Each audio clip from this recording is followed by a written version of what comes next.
last session,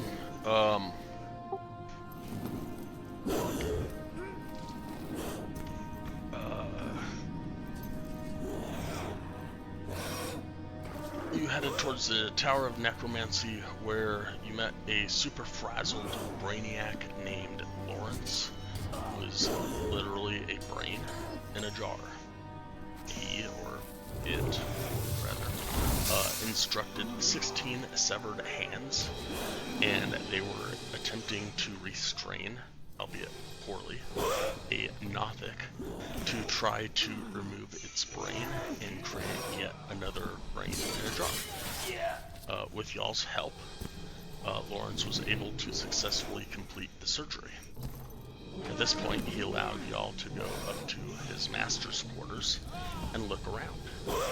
Upon doing so, the room was in disarray. A perfectly preserved body, outside of some bludgeoning damage from the fall of Ythryn, was lying there with a beautiful ring on its finger. As Ythryn bent down to look at the body, he noticed the ring, and before he had a chance to grab it, he was inside an emerald, looking out as someone else controlled his body. Anyone that was paying attention would have seen him grab the ring off the corpse, or off the corpse's finger, and kiss it as he turned around and placed it on his finger. He then announced to the party that he was High Necromancer Cadavix, and that he had temporarily taken this body only so that he might get his own back. He immediately started looking for a diamond that he had originally kept specifically for this reason. Frantically looking around, Claudette asked if she could be of any assistance. After he told her of the diamond, she gave it to him on the condition that he does not harm her friend's body. He then knelt down and raised his body, allowing his soul to return to his body and releasing Illigan's soul to his own body as promised. He then explained that he needed to find his love Ivira, who might be at the Tower of Enchantment, and he would help you with the portion of the Rite you needed for the Necromancy Sigil, but only if you helped him find out the fate of his beloved first. So, after dumping some armor that Drake was carrying, and switching some out, allowing Xeraphon a set of plate armor as well as Durkar in place of Durkar's initial chain armor, y'all were off yet again to cross the city to the complete opposite side to find the love of Cadavix's life. About an hour later, you arrived at the Tower of Enchantment, and one by one, as you entered, aware of the last 11 hours of being awake really was driven hard into your brain. Each and every one of you that walked in just felt this overwhelmingly sluggish and tiredness feeling until Illigan strode in feeling extremely refreshed and somewhat blessed. Claudette stepped on a mimic, Harbin, which immediately attacked her, and in less than 6 seconds, y'all had dispatched it. Now, as we pick it up, on Claudette's turn, with her first attack, she kills this carpet. You still have movement and a second attack if you think anything else in the room might attack you. Hasn't attacked you yet, but doesn't mean it might not. But that is up to you.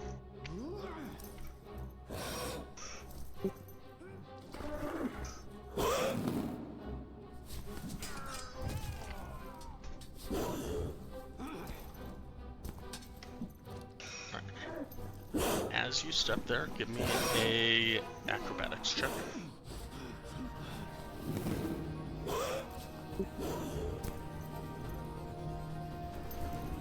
I'm sure it's nothing for a person as dexterous as you, but just get a check.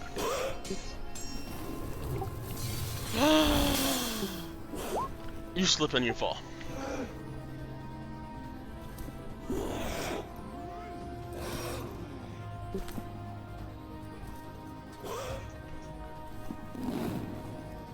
Okay. Okay. Go ahead and make attack roll. Offhand.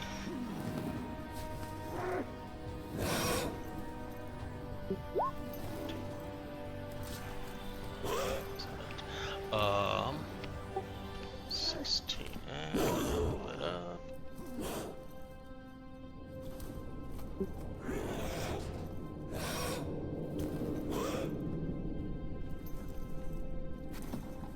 Uh, 16 will hit.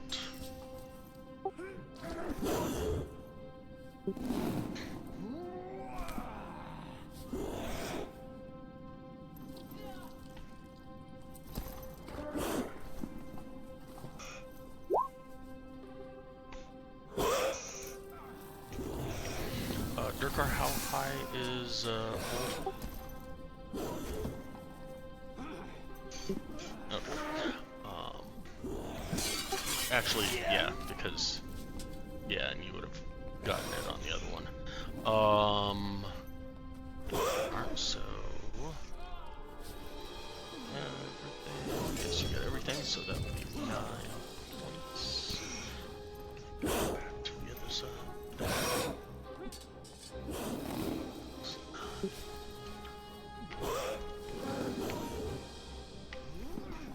Alright.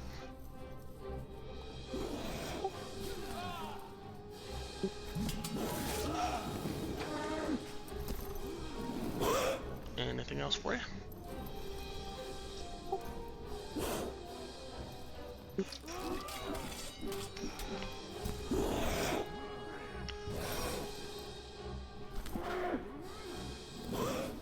And let's see here.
That hurt. First thing that I think I would imagine that it would do is the presence of this dragonish creature. So it is going to spit up towards the dragon.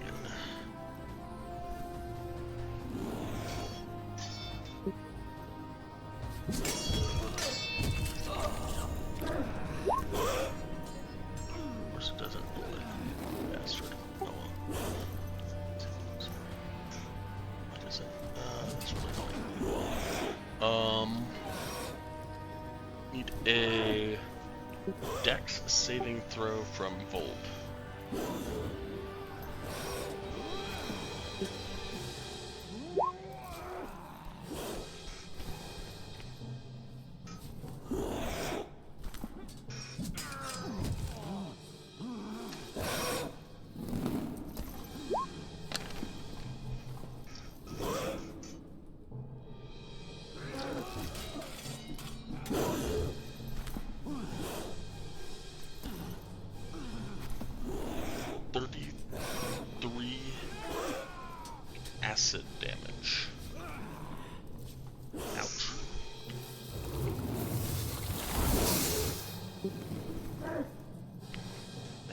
it for the carpet's turn. Yes. It's 32 plus the 1.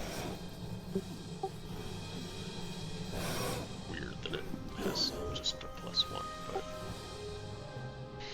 Yep. Durkar, you are now up. As you see acid spew up from the carpet at your lovely dragon. And also give me a acrobatics check at the start of your turn.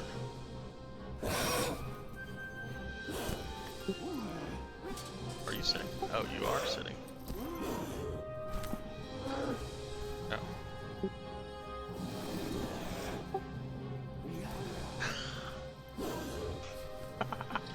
Okay.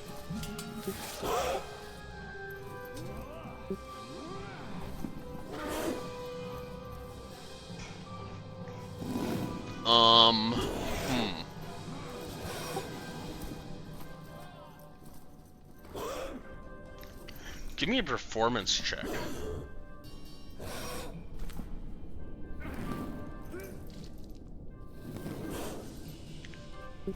Yeah, give me a performance check. You do a wonderful performance of your of rowing the boat over towards the mimic.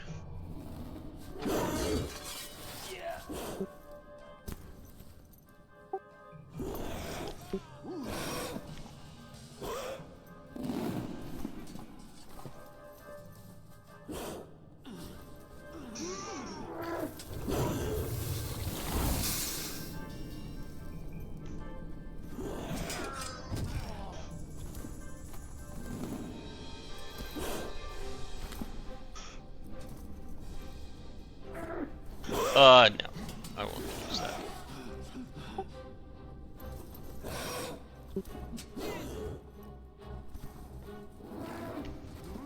Oh, no, you can use your attack.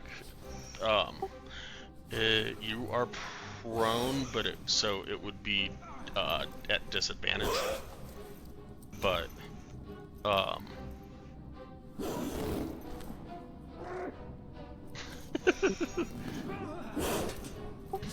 I know,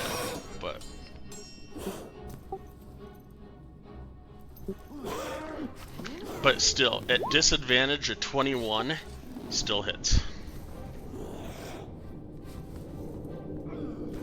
And that's a lot of force compared to its AC.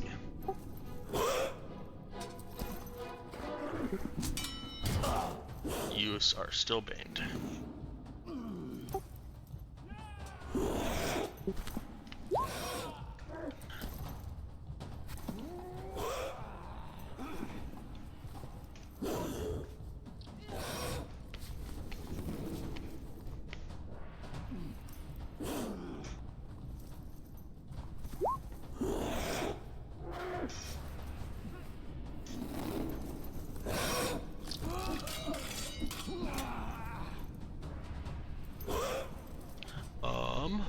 A 15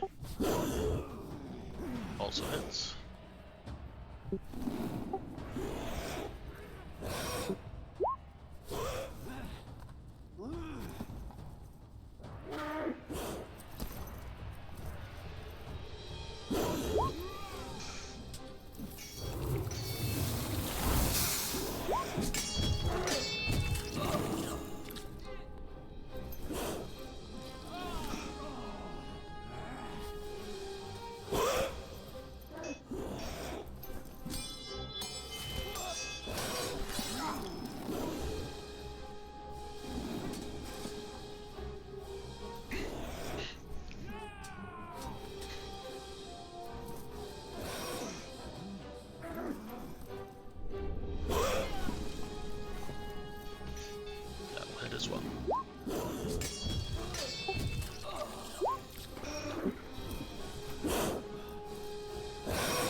Um.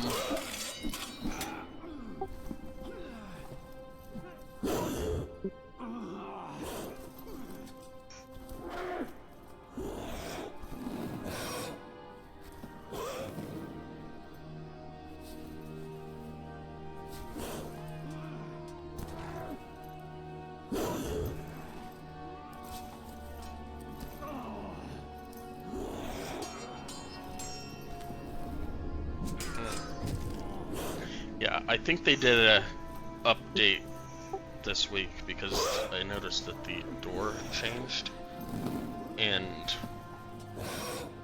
some of my handouts got messed up.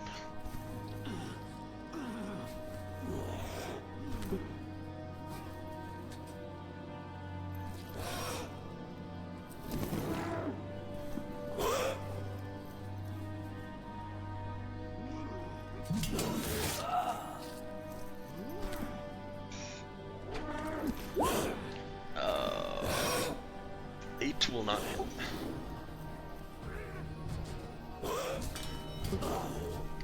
Apparently that acid really hurt.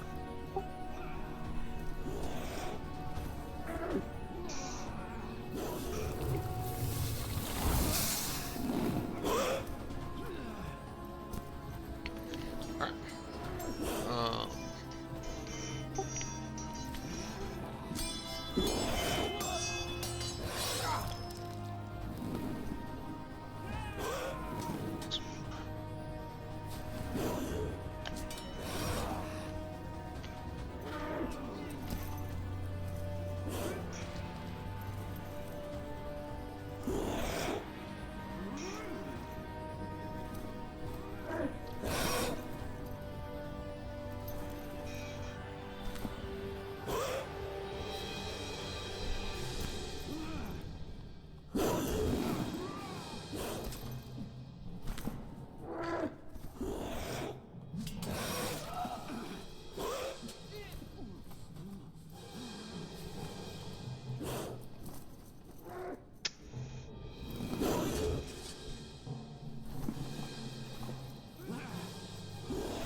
That as a 4 and say that he missed because that should be Bane.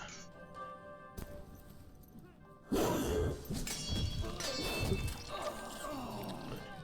ahead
Arden, you are up.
Last week you killed this carpet. Right now you are killing this carpet.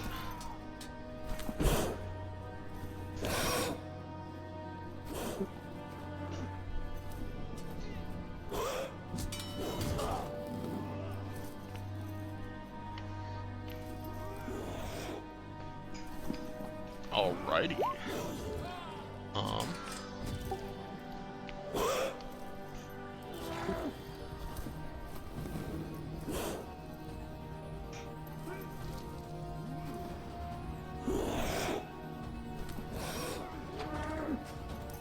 I think it did.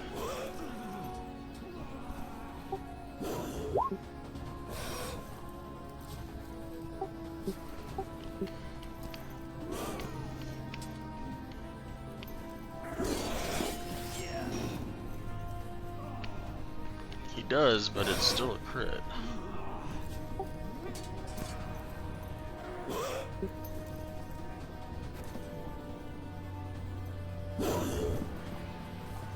He does.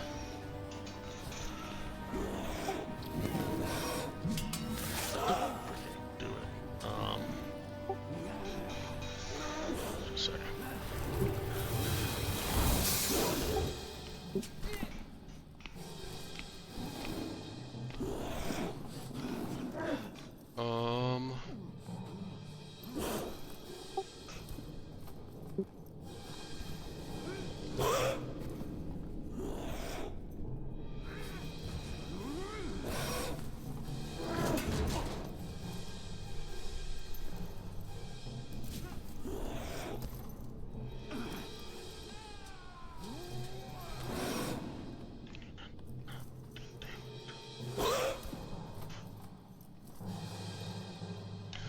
Arden, roll me 3d10.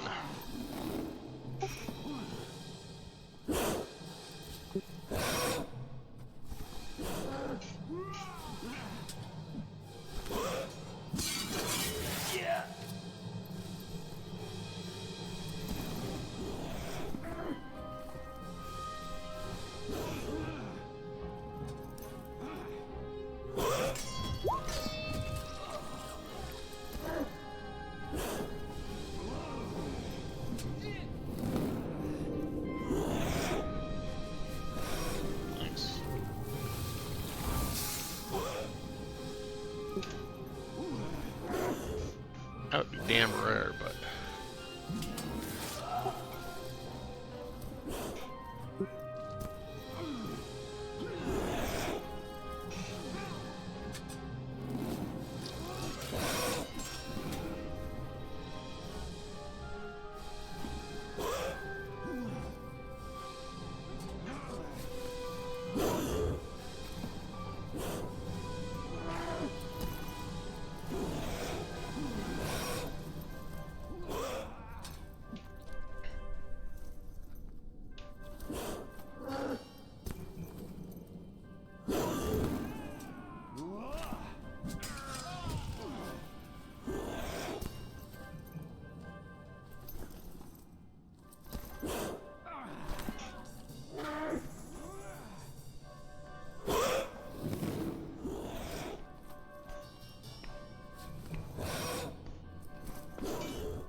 Alright, you're marking this guy a favorite foe?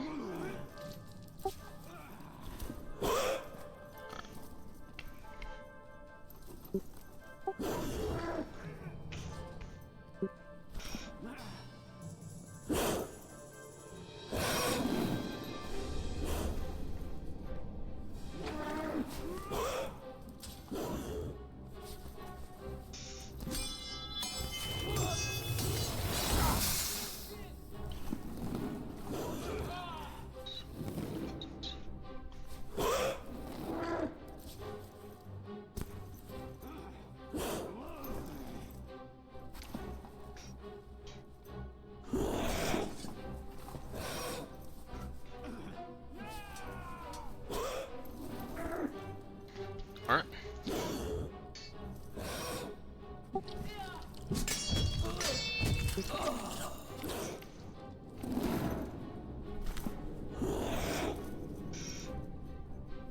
Anything else, Arden?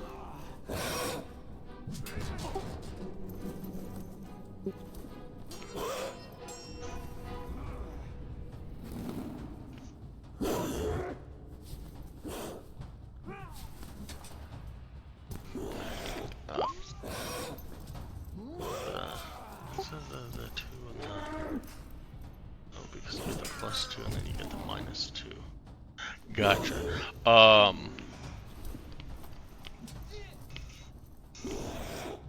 So that's the...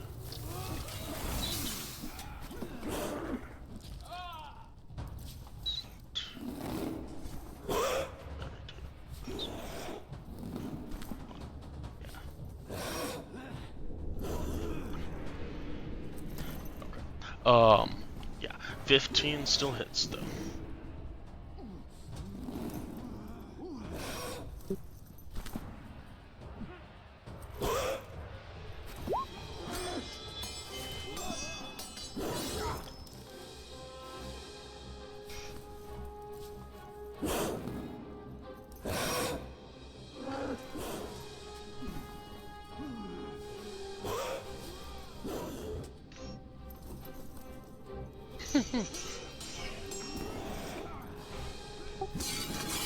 Yeah.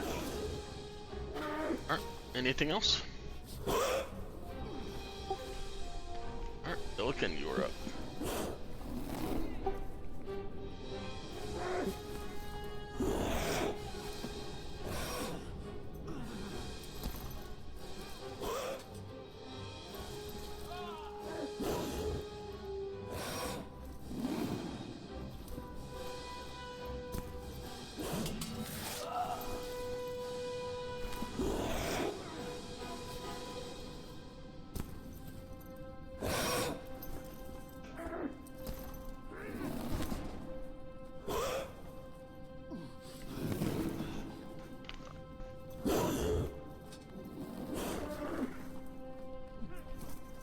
Roll me a d4.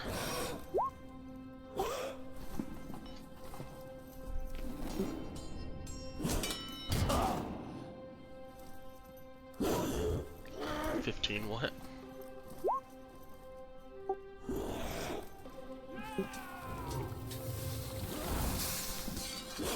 Yeah.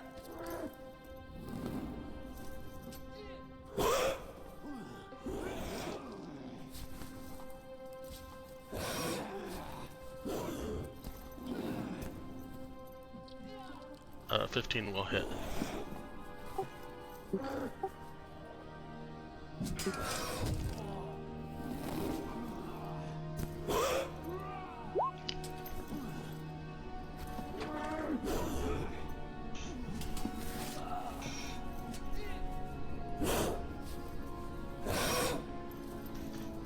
Alright, how are you getting there?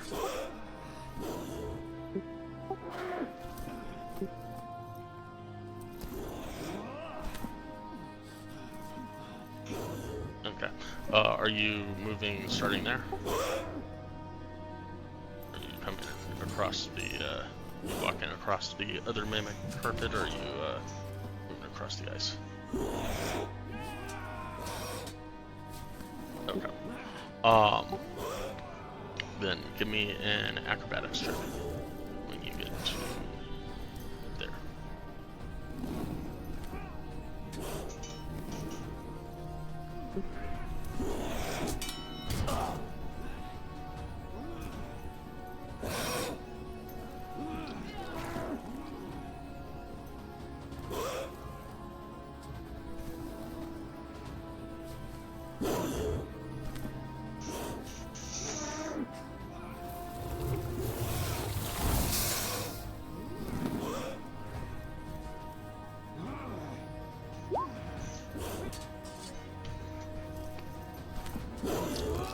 Just barely. But you were on your feet.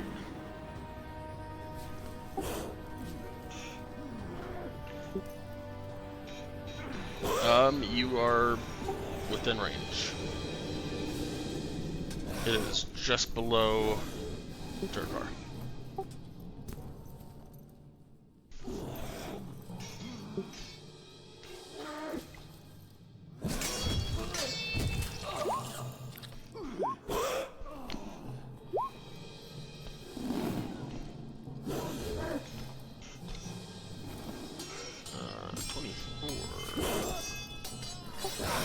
No, wait, okay, 26, 26, and 32.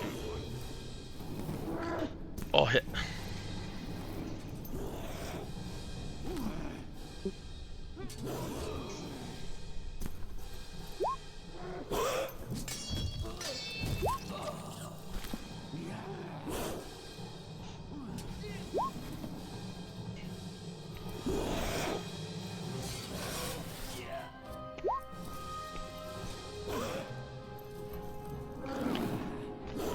Nice try.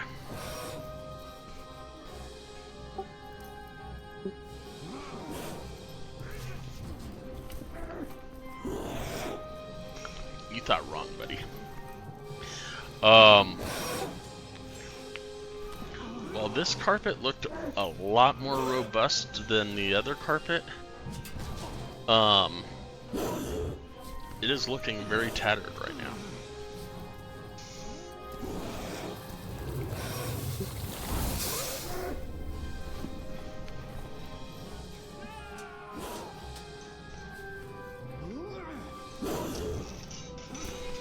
Claudette, you are up. Need a acrobatics check.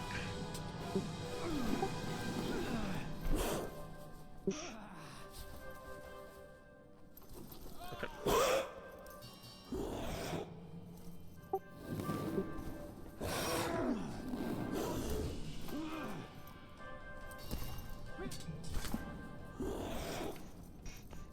Oh yeah, you're good.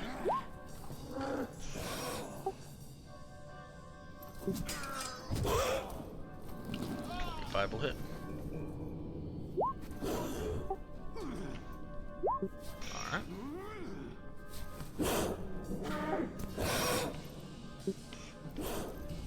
Will hit again. 30 and a 30 and 30 and a 6.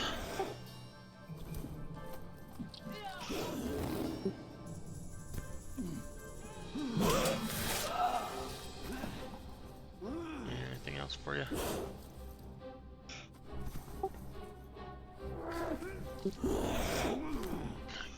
No, it was just at the start of your turn.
Is going to attack Durkar with its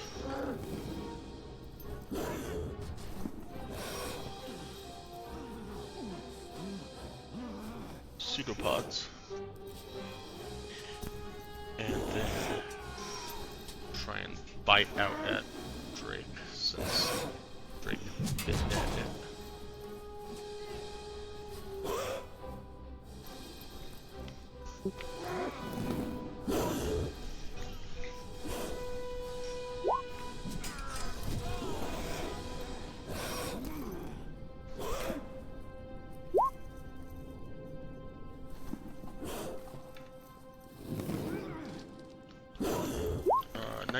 And an 18 on Durkar.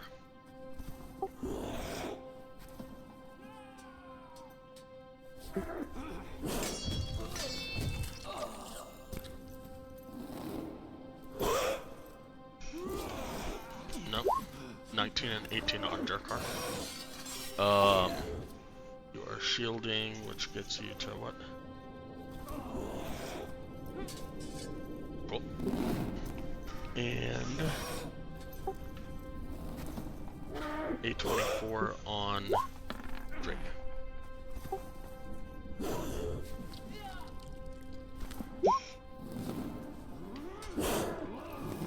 You're gonna take that one.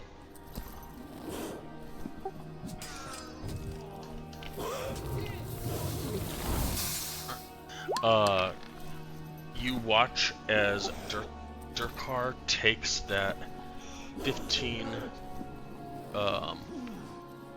piercing and 4 acid away from Drake.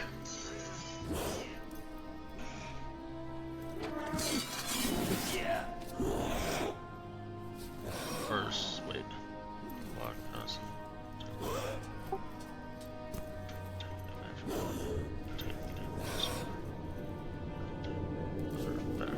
Yeah. So. Okay. Yeah, that's what it is. Okay. So Drake takes 4 acid, Durkar takes 15 piercing. Sorry, Durkar.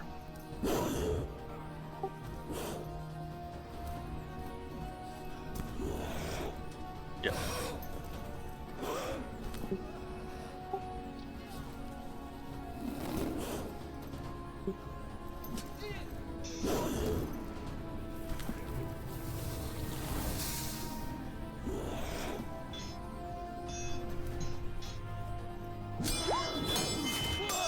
Before you go, just 1 sec.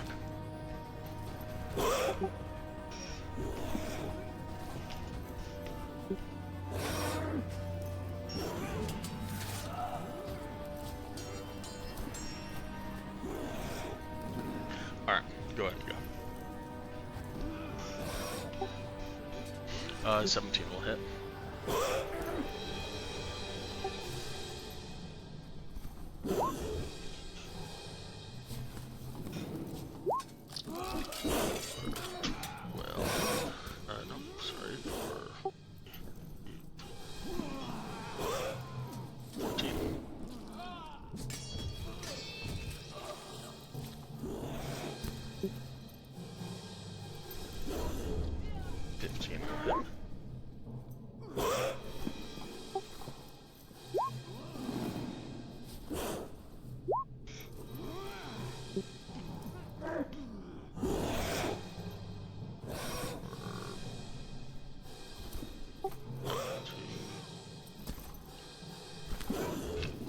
Actually, you can't, sorry.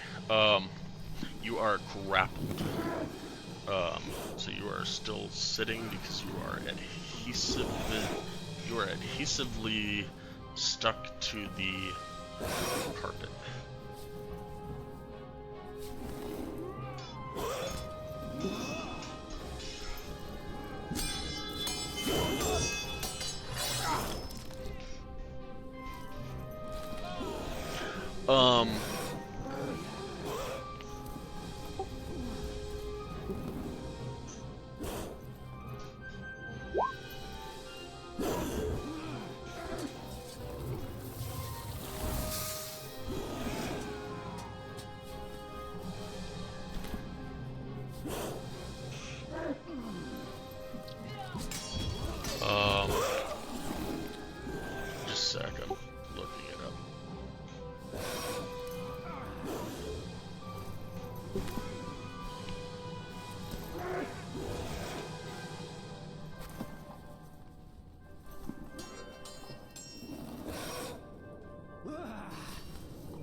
You'd have to use your action to break the grapple.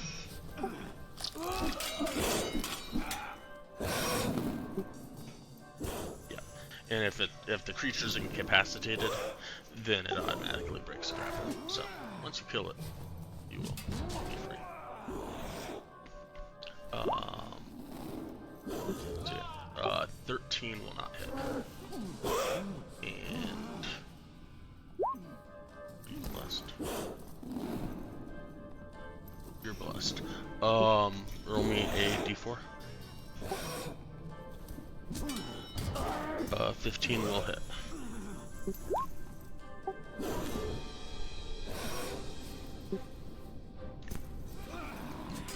4. 11.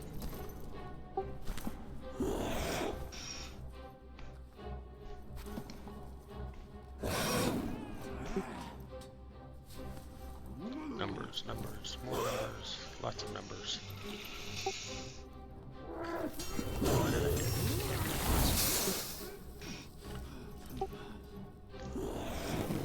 apparently. So glad I didn't do this in like the 80s.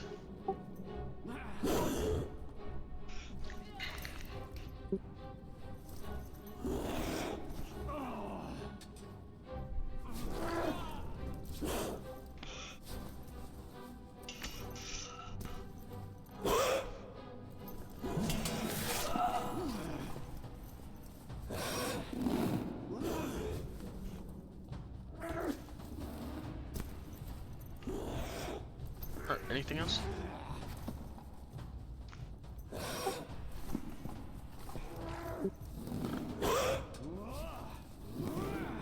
The effect. Oh, cool.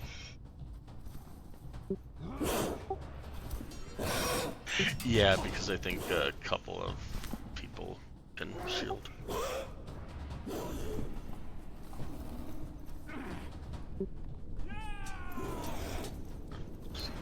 This real quick. Something I read and I.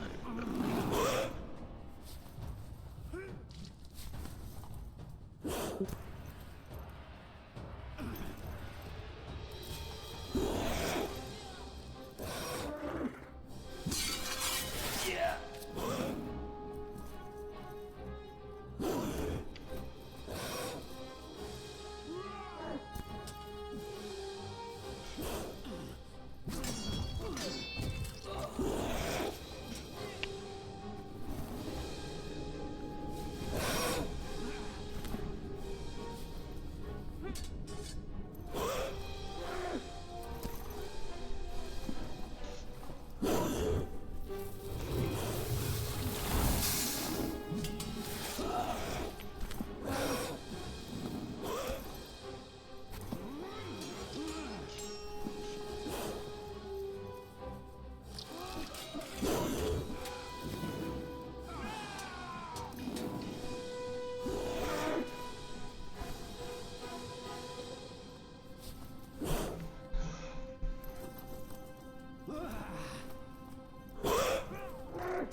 The shield spell.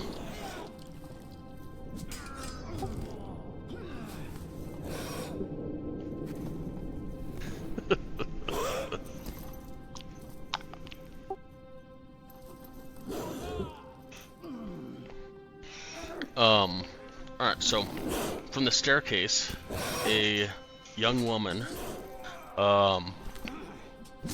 rushes down.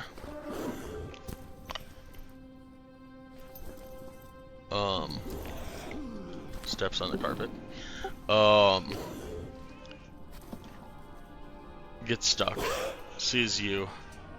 And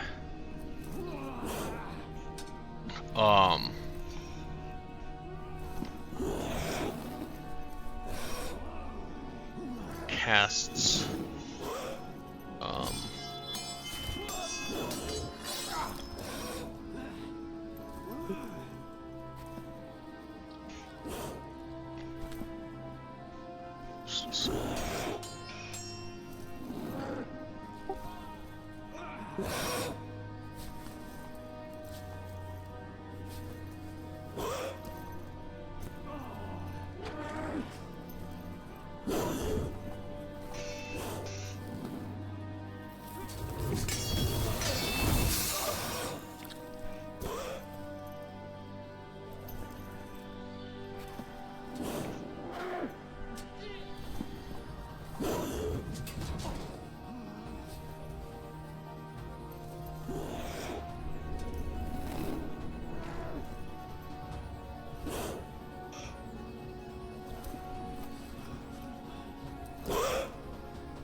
So she casts Hold Monster.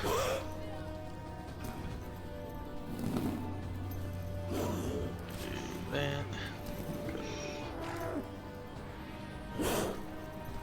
That is a Wisdom saving throw.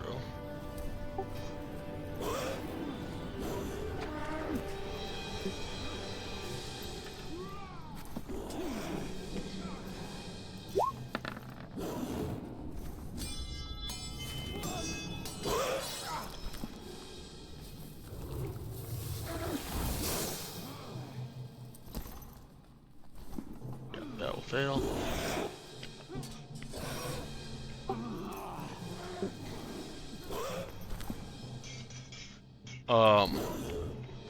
So Carpet is now paralyzed, and all attacks against it have advantage except for Darkars, which are normal.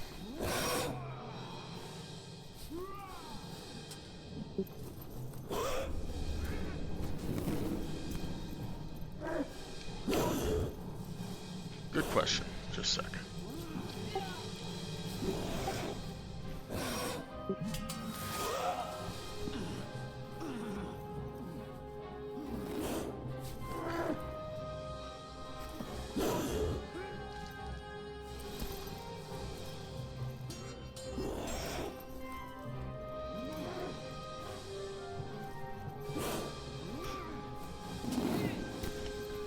Yes, it would be incapacitated. So on your next turn, if it is not dead, you would not be grappled.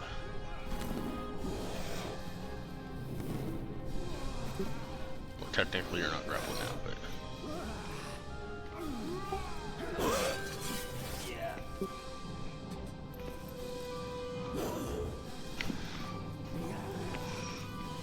So that's her turn.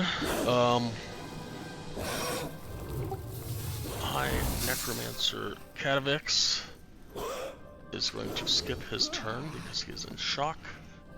Velen will use her wand.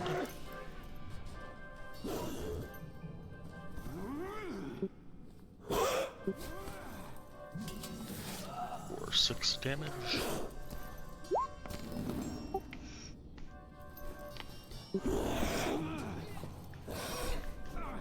And Arden, you're back up.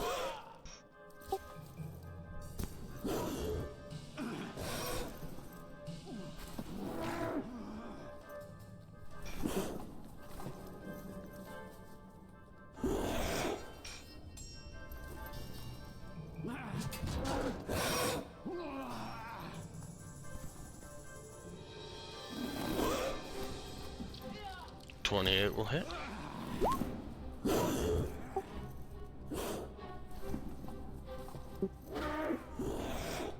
21, nice.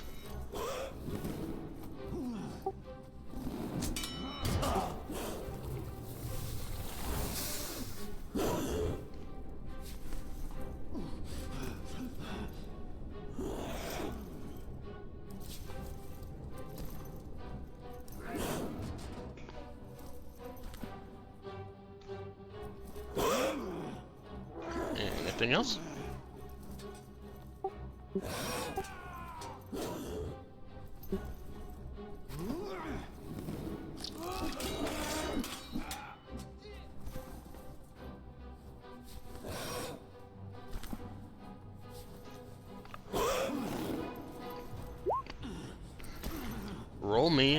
a 1, 2, 3, 4, 5. Roll me a d4.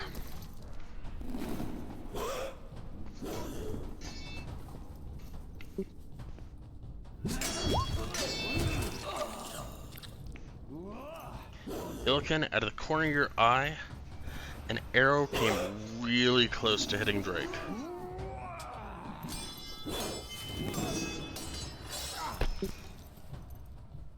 Really close. Anything else, Arden?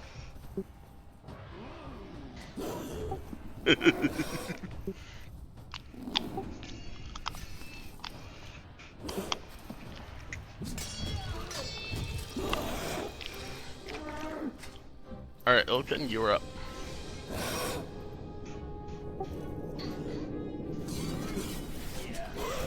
A 24 will hit.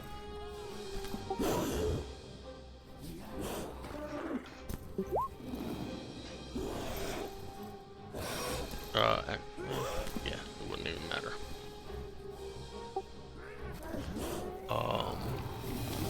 10, 14. Okay.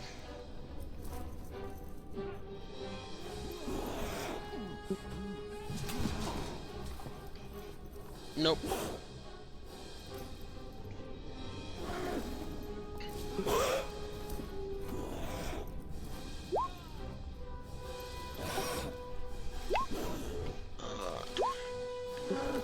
Yours is actually plus, so...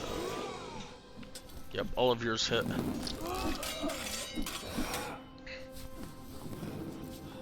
Your first one kills it.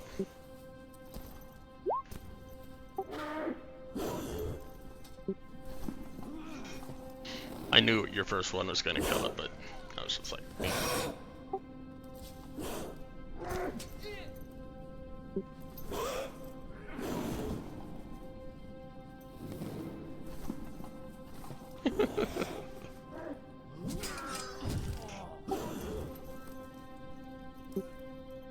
Probably.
Cadavix stands in awe at the female human wizard, dressed in a pink flowing robe, at the foot of the stairs.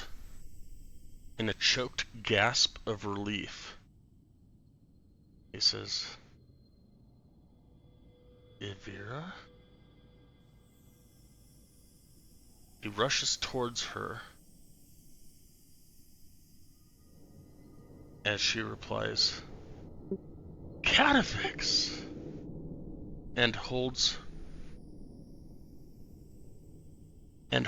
her arms out, awaiting his embrace. The two share a long kiss. After a few moments, Ivira turns to you and says, "I am High Enchanter Ivira. I have not seen another person in a very long time. Thank you for bringing Cadavix back to me. Please, join me upstairs. I imagine we have much to discuss.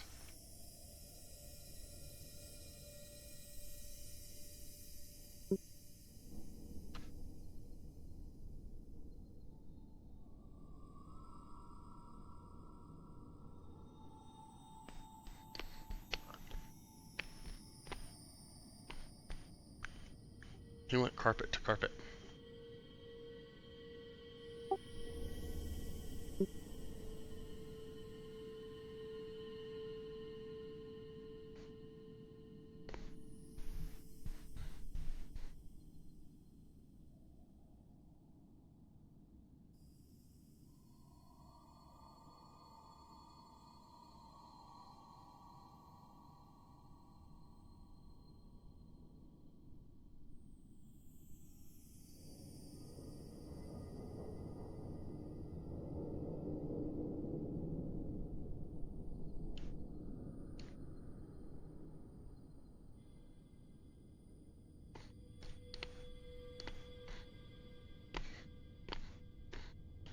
Arden, you coming upstairs?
Also, Claudette and Arden, as you get to the stairwell, you smell a slight,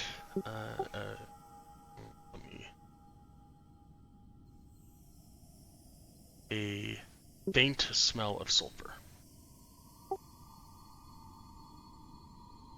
Just to let you know.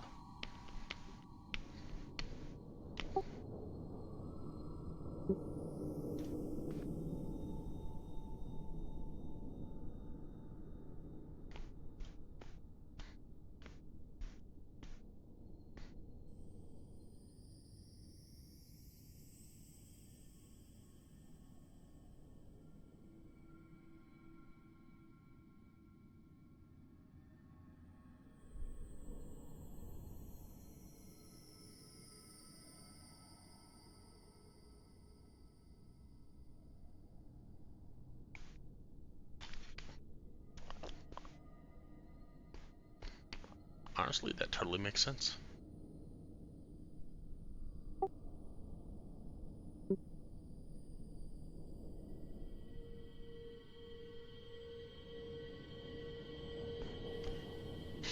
You don't see any eyes.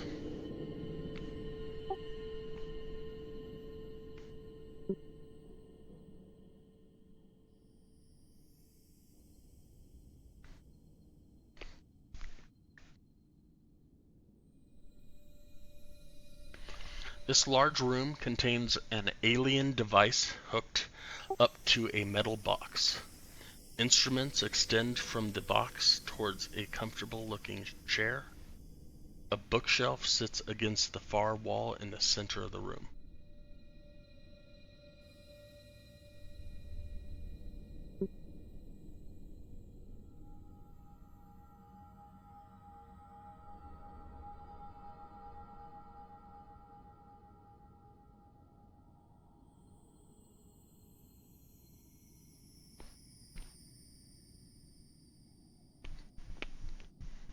You're saying that out loud?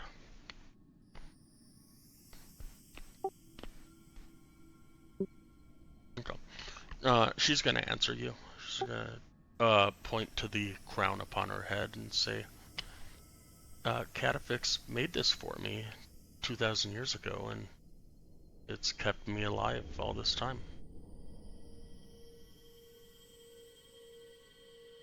I did. He was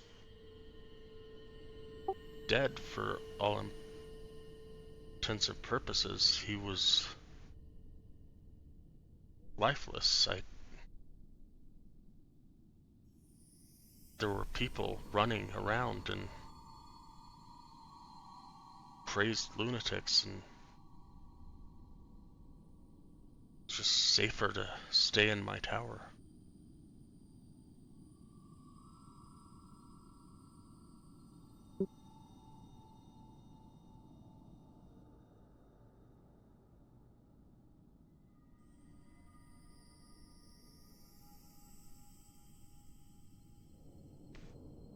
Alright, give me a stealth roll.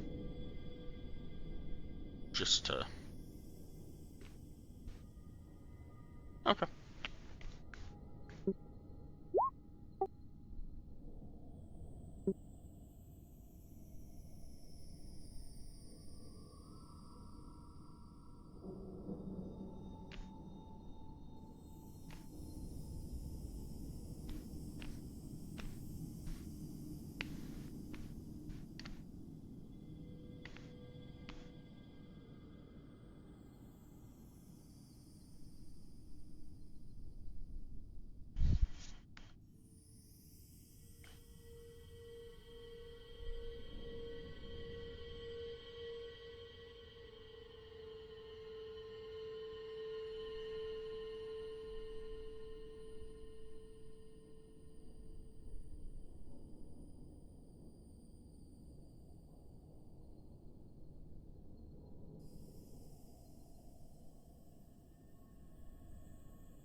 It is a window, and not sure where it looks out to. We were looking north and south, and I would say it probably looks out towards ice. Towards an ice wall. I would say the city is probably towards the left and the south kind of area.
He also, from previously, has let you know that he doesn't really, he's not a mage. He didn't know any of the mages. And he wasn't a student of the mage people.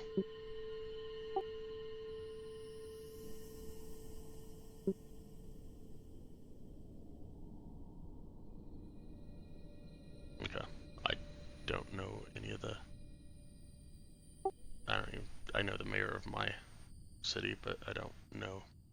Or I know the name of the mayor of my city, but I don't know him.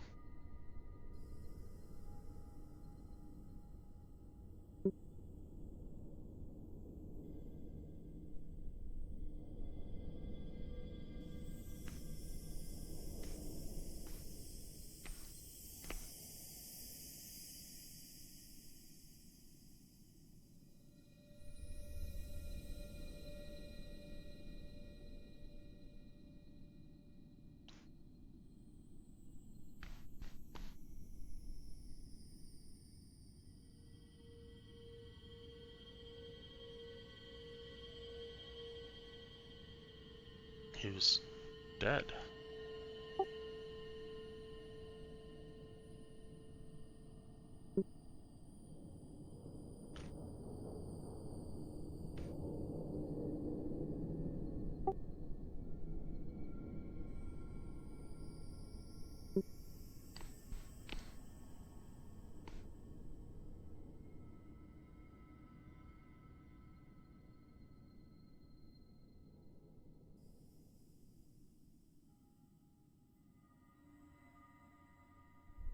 My part? She says.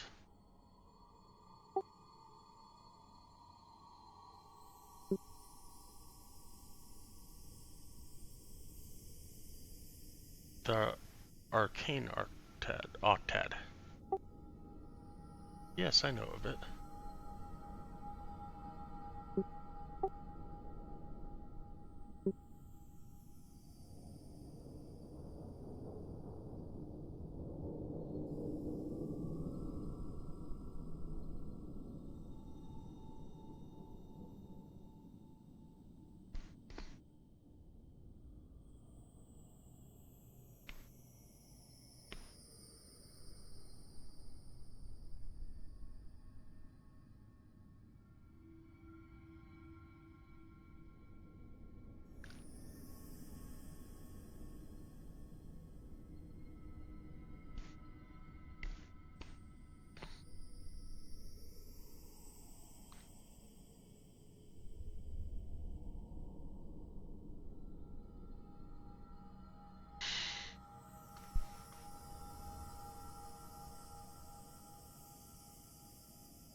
Durkar and Illican.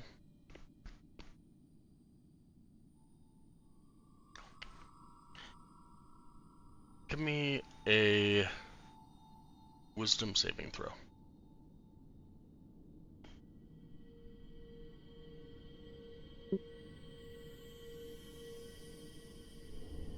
Nice.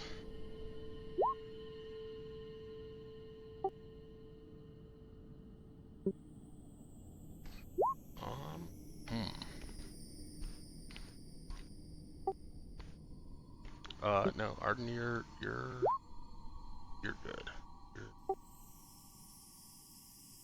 Oh, 19.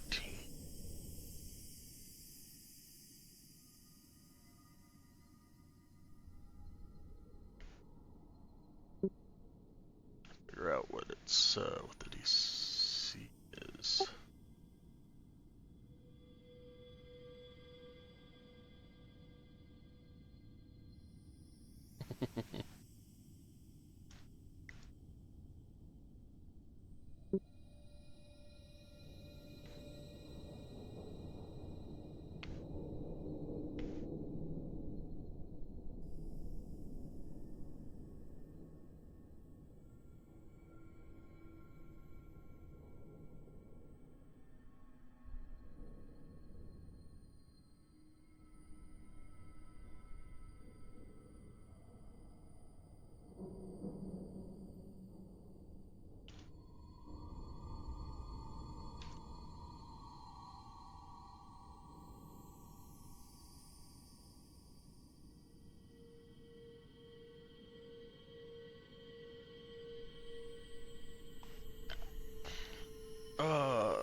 Cadavix is 18 as its innate spellcasting ability is intelligence, and it is designed to have the specific spell save DC or its spells, blah blah blah blah blah blah blah. 18, 18, blah blah blah. 18.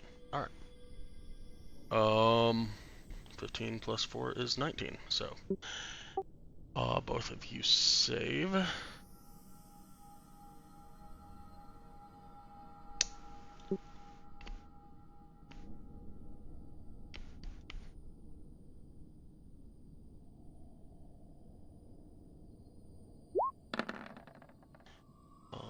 Stem.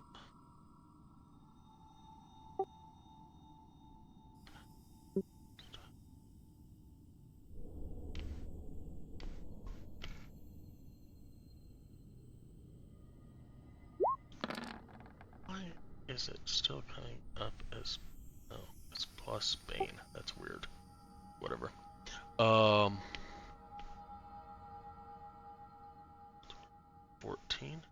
Okay, so she's, yes, she failed.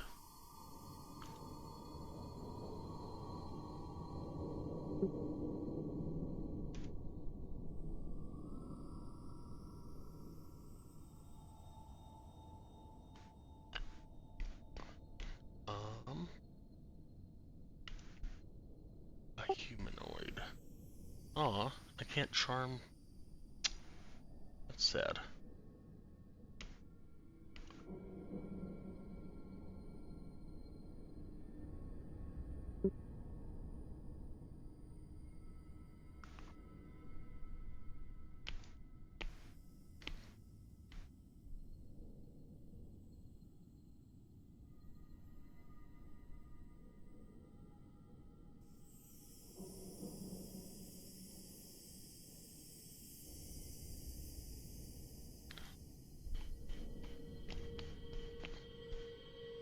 No charming sprout. Oh well.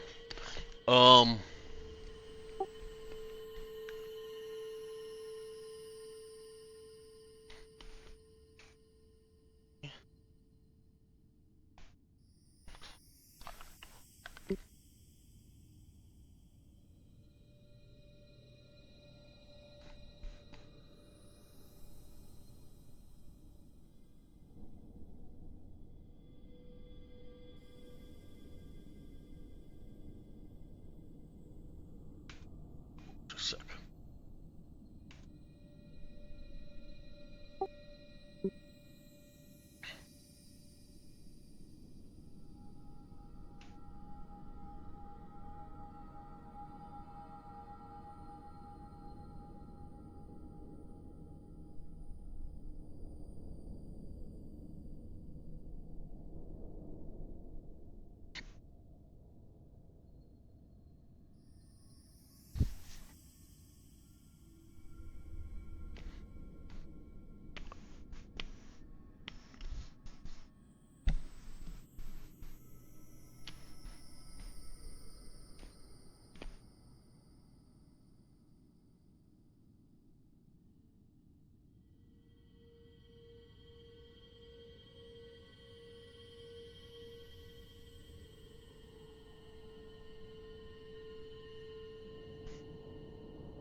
Alright. It's just a faint smell. And it's not strong. And it's not stronger here than anywhere else. It's just a faint smell. That you happen to notice.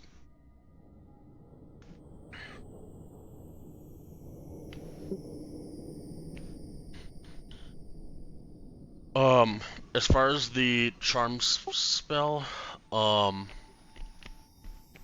It says a target usually does not automatically know who tried to charm them.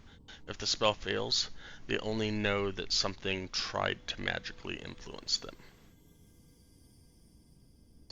So you know you felt a tug, like something was trying to magically influence you, Durkar and Illican, but you don't know who or what tried to influence you.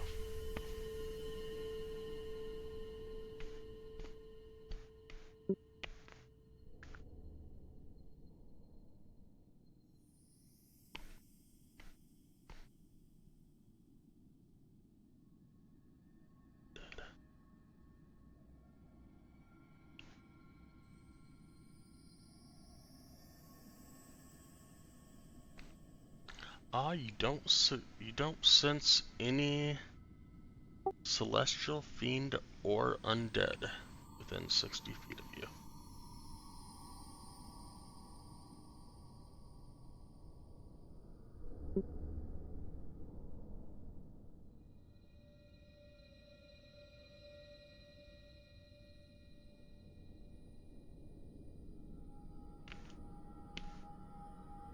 Consecrated, desecrated, or hallowed? No.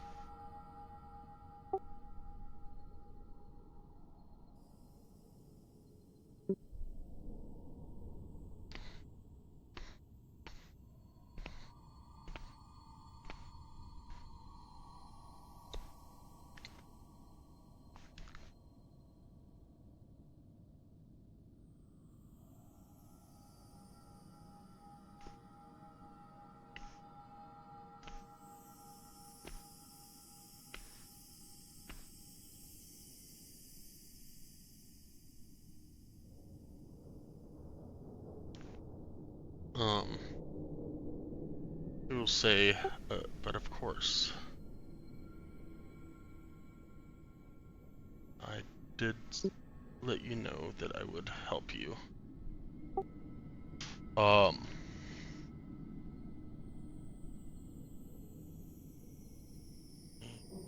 his thing just a sec. This is in a different sheet.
No, I'm trying to figure stuff out because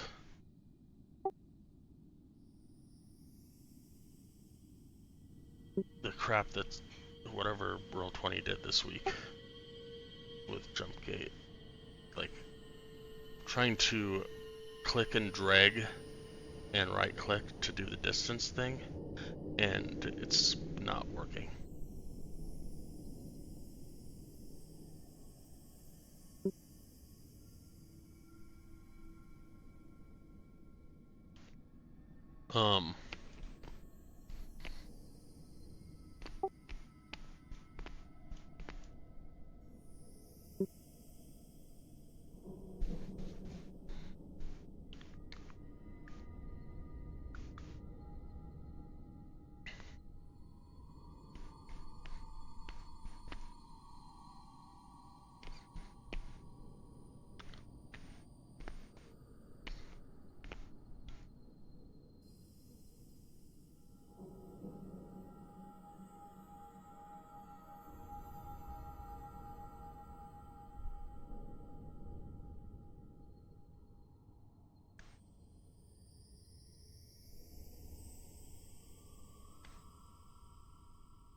I'm following Mistress Ivira.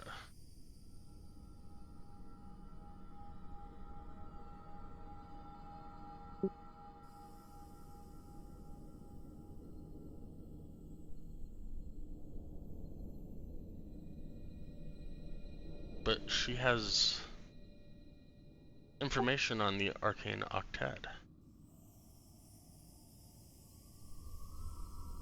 And, Ivira will say, I thought you wanted to know the information. Why don't you come down here and we'll talk about it?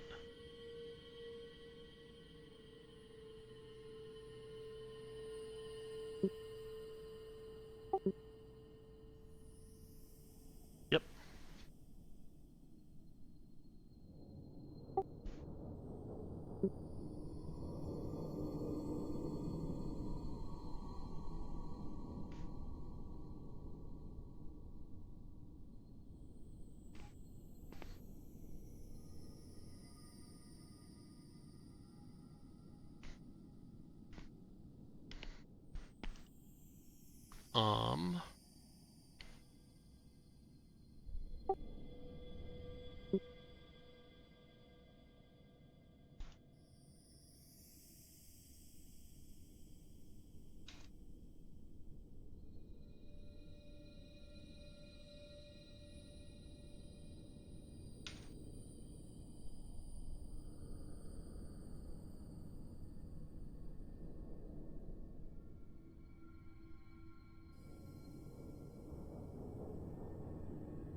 Ivira will say, actually, that's a great idea. Would you like to sit in the chair, Melon?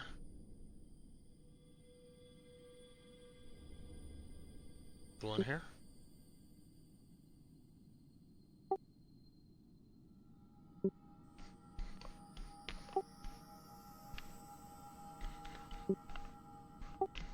Melon, Cadavix, come on this way. Let's, you must be tired. Let's, get you seated.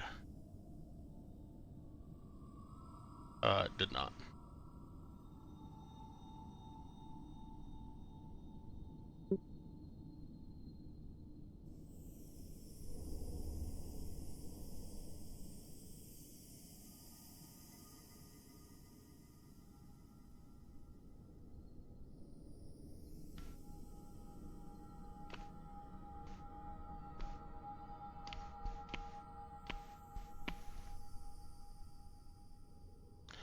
Before you do, Ivira gets this, contraption on her head.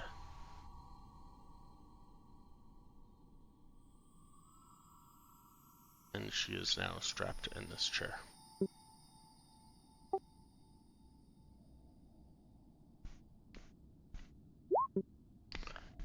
Roll initiative.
I'm gonna put her in there, but she's not actually going to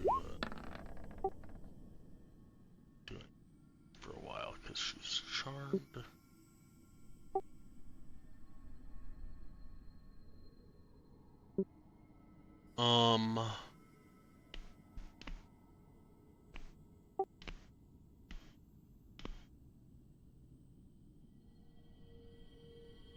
And then I need.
So I'm restarting the APIs because the API thing just didn't.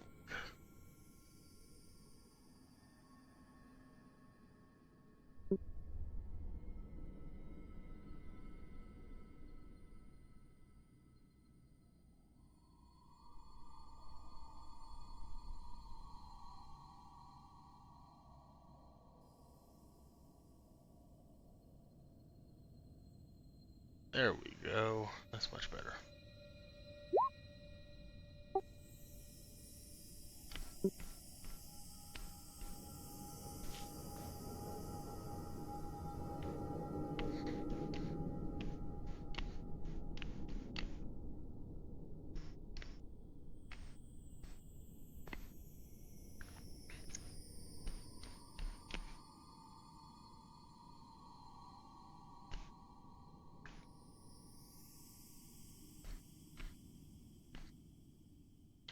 Alright. As you slam down your weapon against the strap on the chair,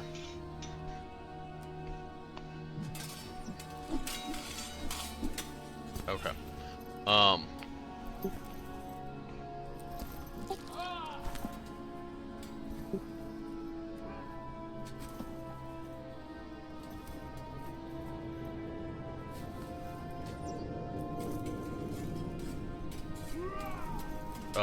Sorry.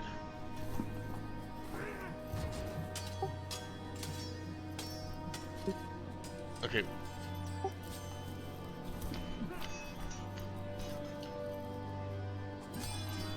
Why are you hitting Bellin though? So you're hitting her?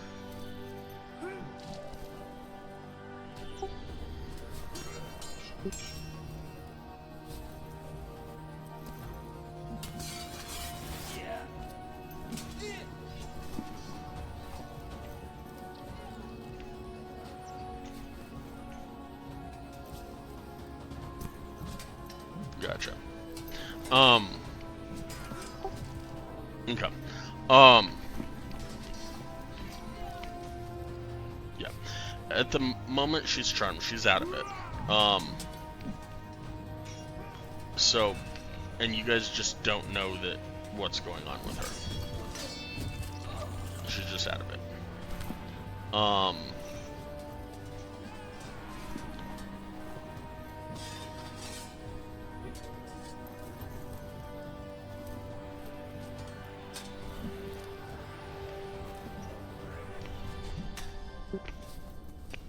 Yeah.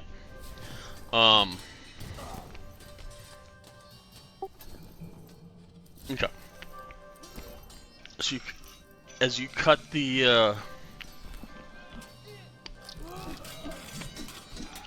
the cables from this contraption, she looks at you with cold eyes. She says, "Resistance will not be tolerated."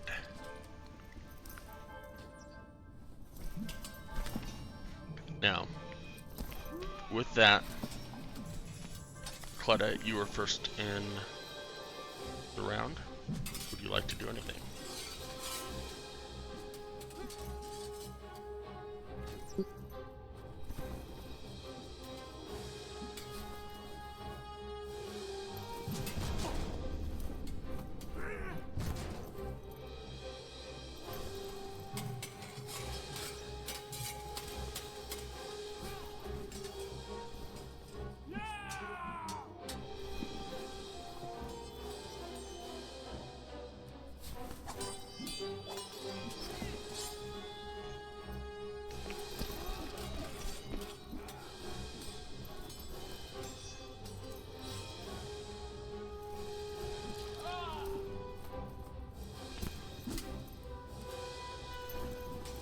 Is that it?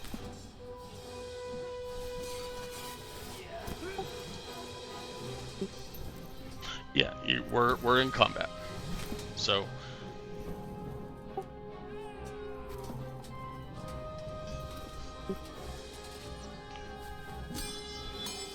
you're attacking the guy that was helping you?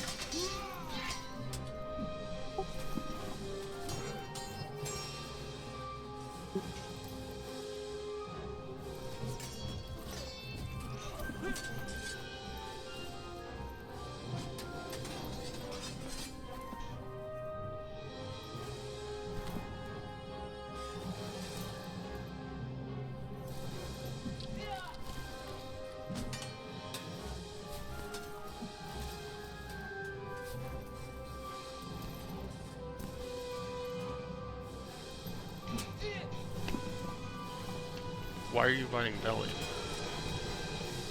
I'm so confused.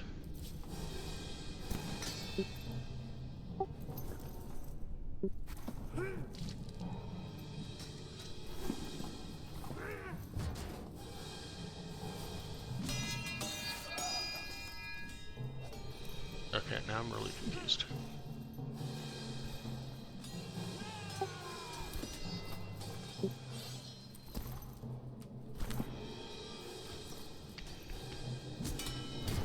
But why would you...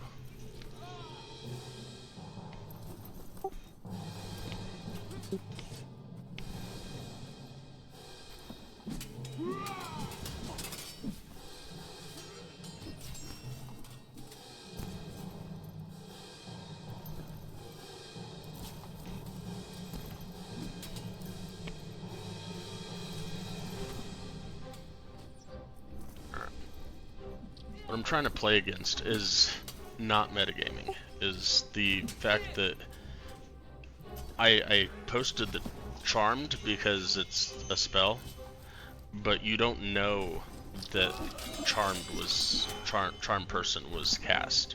You just know that something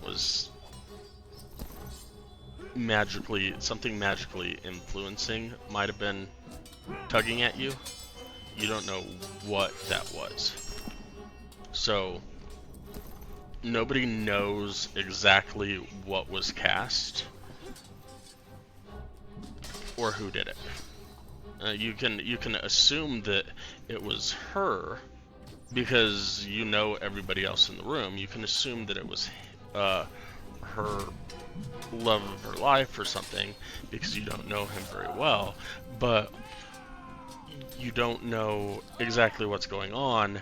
And then to say that I'm going to hit her to knock her out of it, that's bringing in player knowledge, not character knowledge.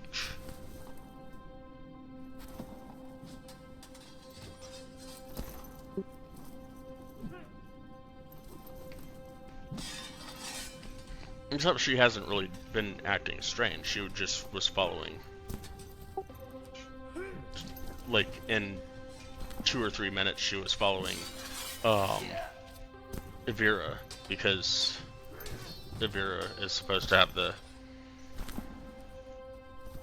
knowledge from the Octane Octad for the Tower of Enchantment, which is why you guys are here.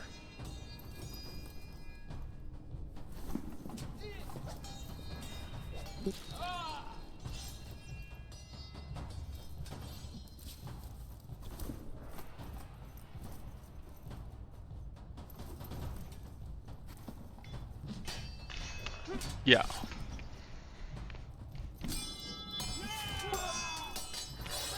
Yeah. I was bringing her down there because Claudette was, and I was answering because Claudette was asking. So maybe that was on my part, but Velen wasn't acting unnormal. Because that's not what Charmed does. Charmed literally doesn't... You can't harm the person that's... You can help other people. Like, she can help you guys. She just can't harm the person that... or the entity that casts Charmed on her. So, that's all the charmed person does. So none of you know that that happened.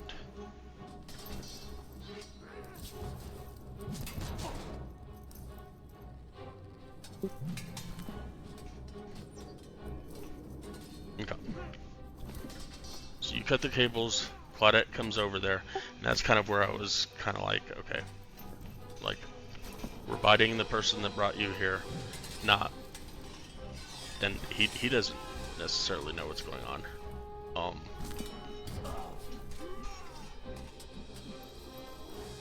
Okay.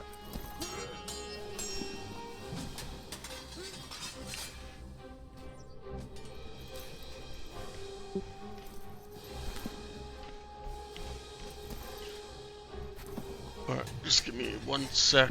I gotta read this real quick.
Alright.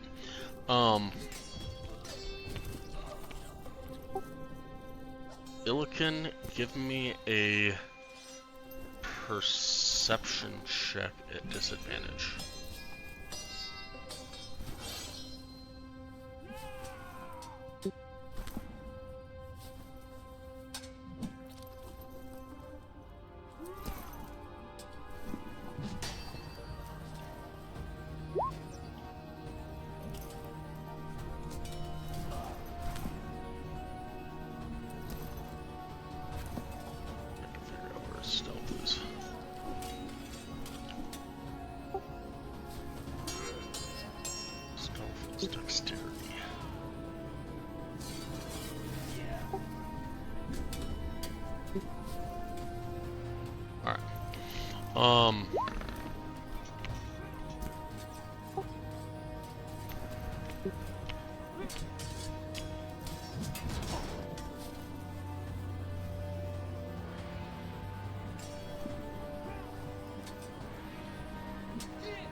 I'm guessing a 16 and a 13 do not hit.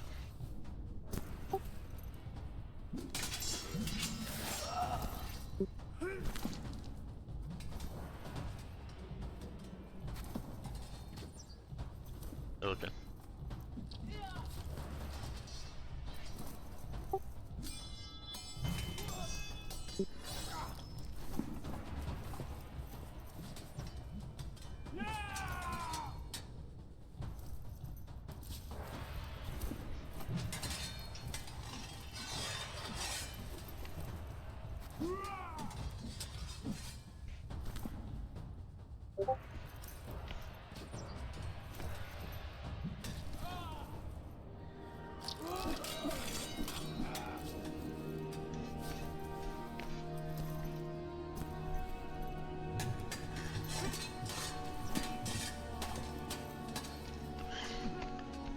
I'm just gonna go and answer you in here.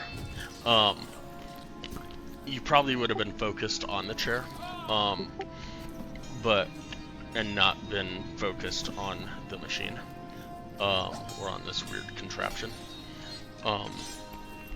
But as these pseudopods reached out from the contraption, you noticed as this ooze started, like, I don't know, oozing? Yeah, that's a really weird way of putting it, but, itself out from this metal box that it was hiding in.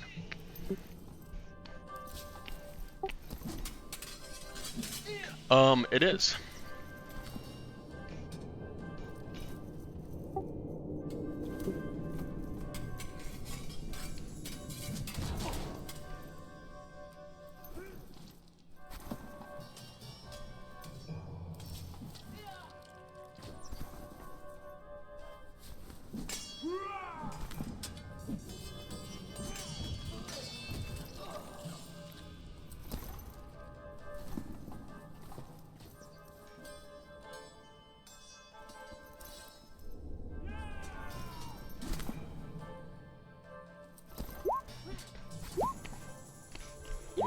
Shite.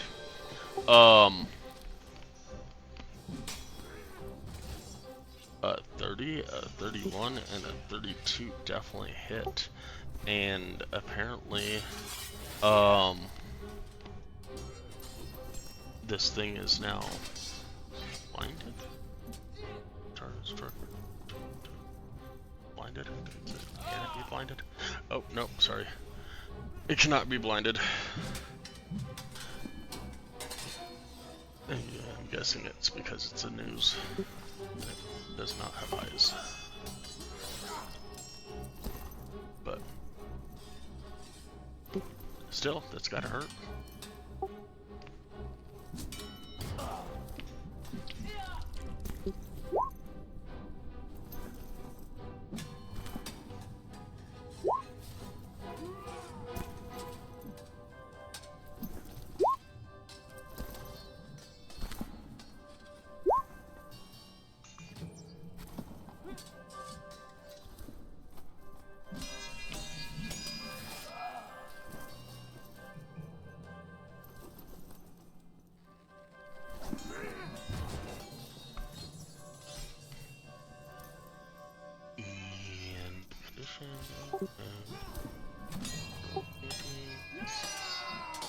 Alright, so 6, 6, 12, 24, 36,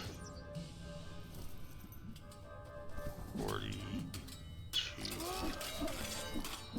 52, 58.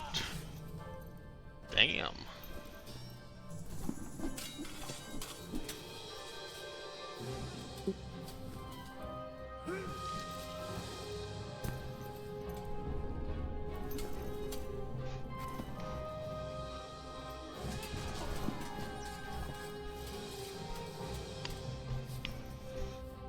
It does.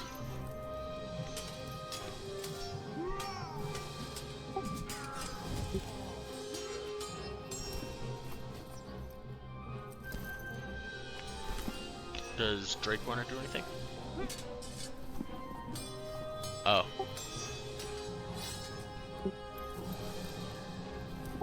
Gotcha.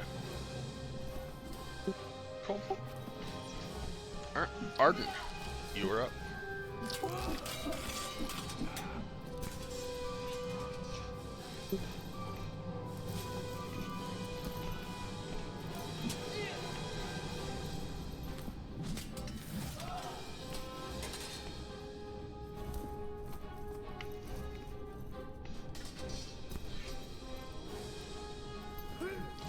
So yeah, Arden, you probably had a better view from where you're at.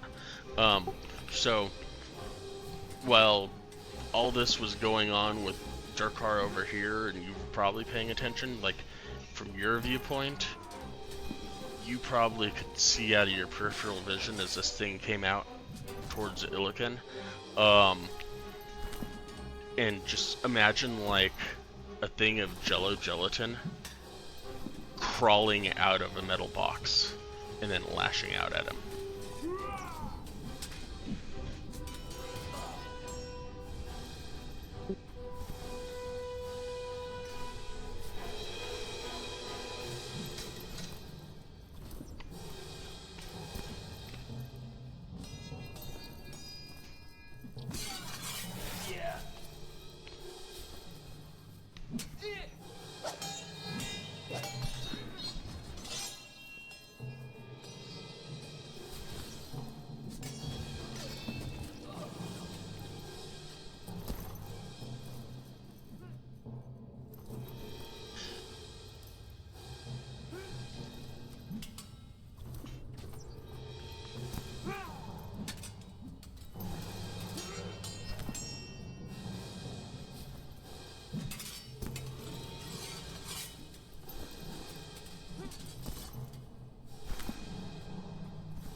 And 18 will hit.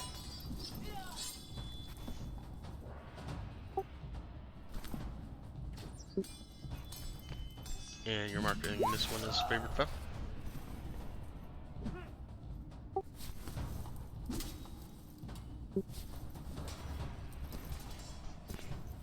Okay.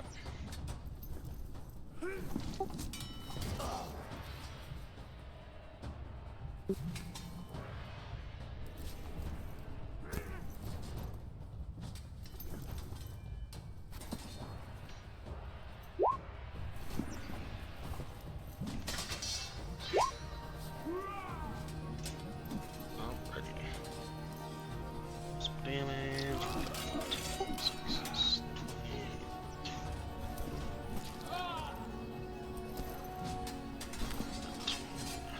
32, 3.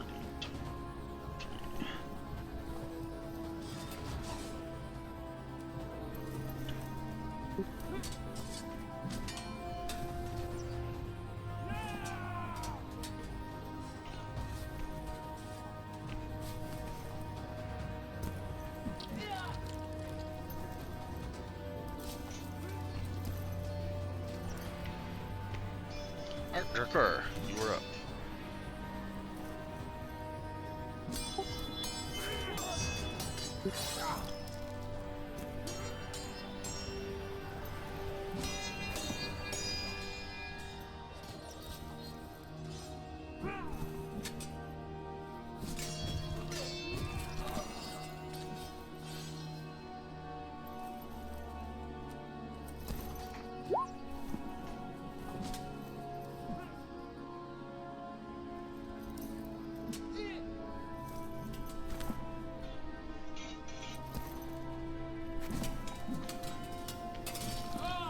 I think that is it. Just 9.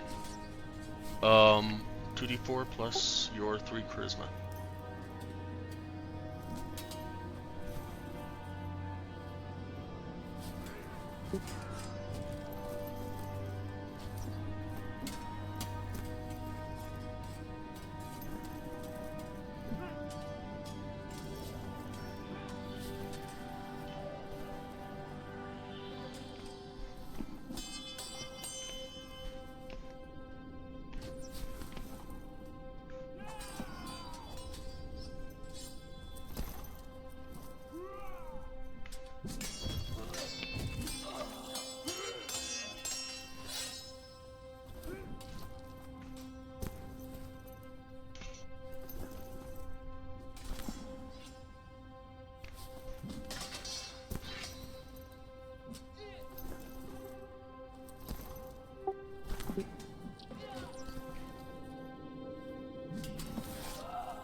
To be fair, in his timeline, yesterday, he just got put under. And 2 weeks ago, he was put in jail.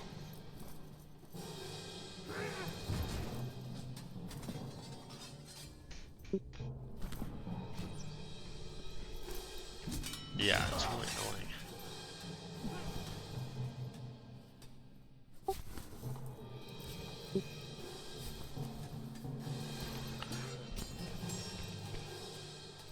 Wow, he almost tried to eat Sprout. Might have some acid still in his eye.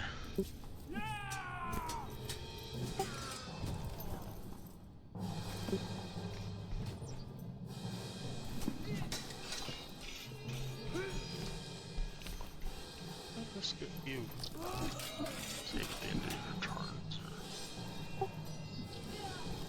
Creatures, weird things, smooth ends. Nope, let's get you now.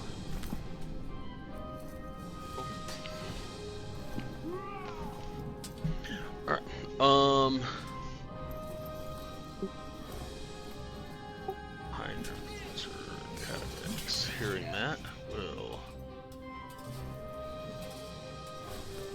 And I did it again. So used to doing the move with the right click that I keep doing it.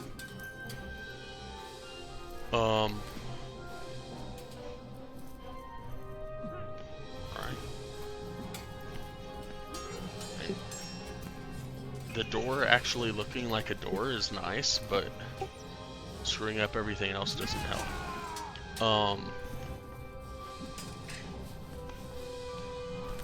So Cadavix will come over and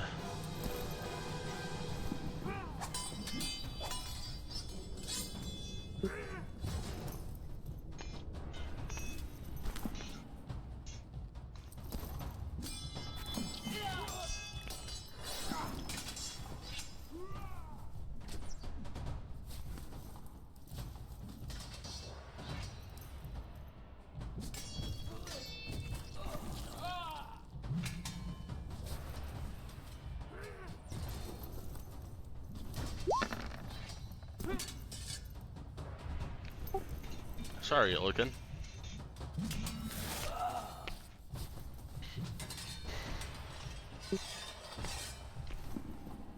Sorry about your toes.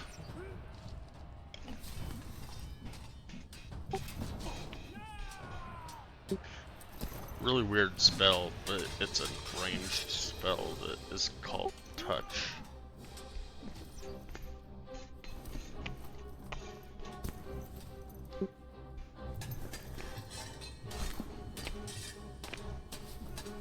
Yeah, I hate the name of that spell. It's 120.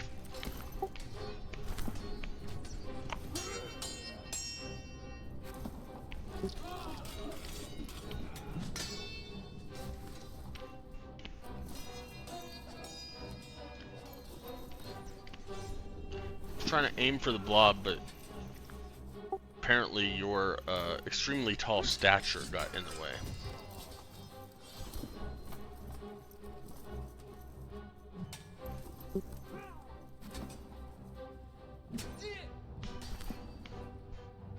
That's how the Wizards of the Coast token is.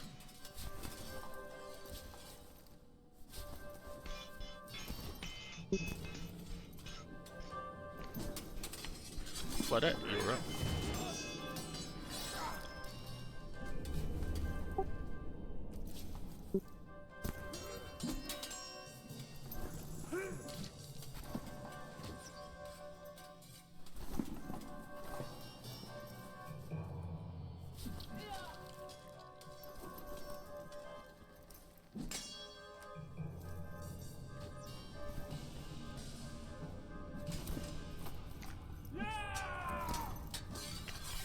Will hit.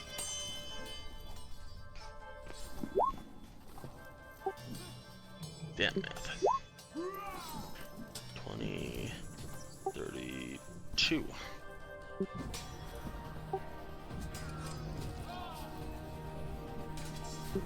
24 will hit.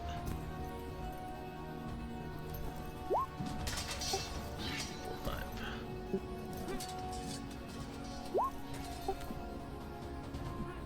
I think. Yeah, 5.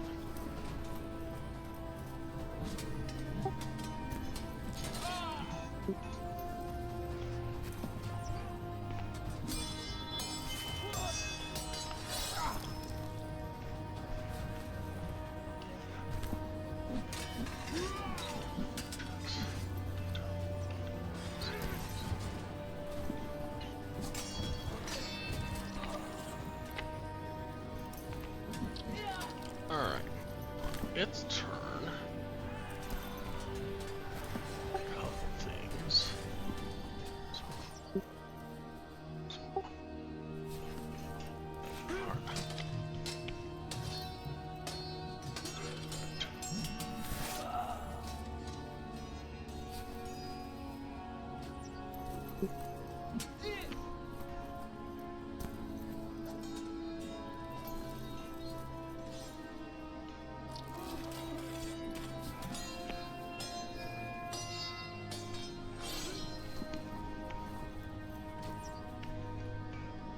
Supposed to do that.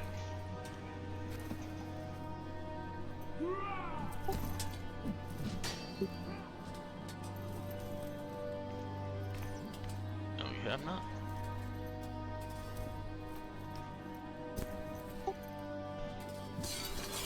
Yeah.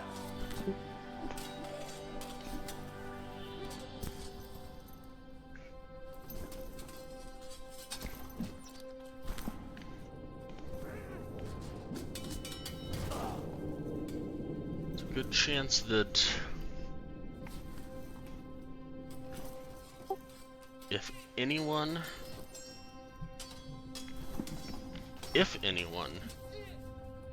has ever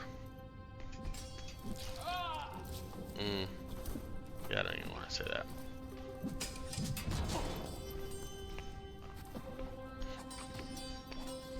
If anyone had ever heard of the name, it probably would have been Velen. And would be able to recall it by name would probably be Velen or Cadavix. And the fact that it's, 2,000 years old.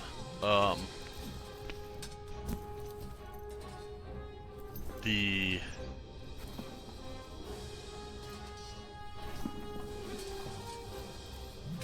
others like it. I don't know.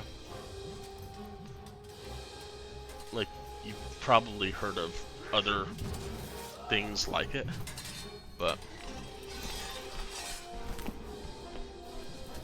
I don't think you are well versed enough to have experienced anything like this before.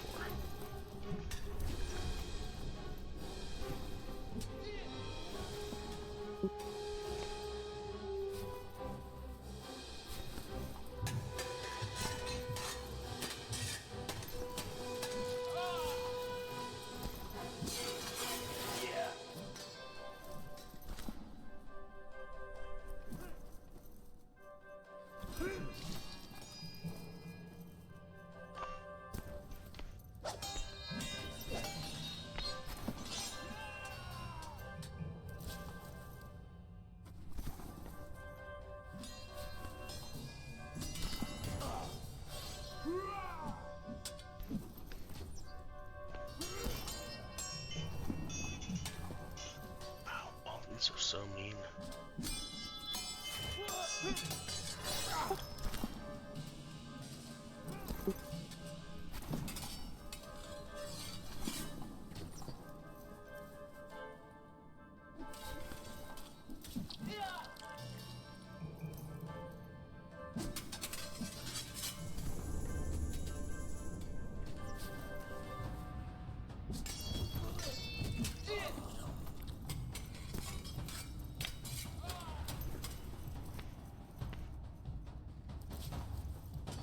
Alrighty.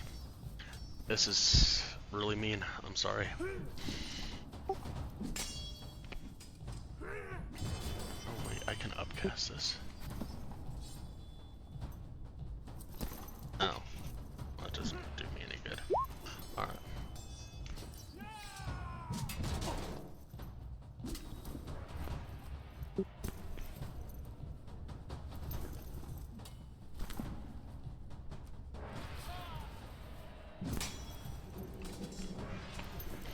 Alright.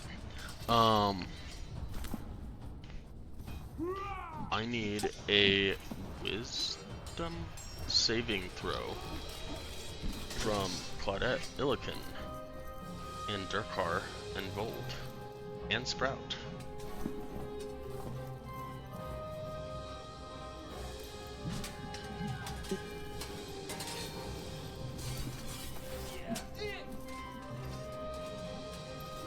I thought that was Cadavix for a moment.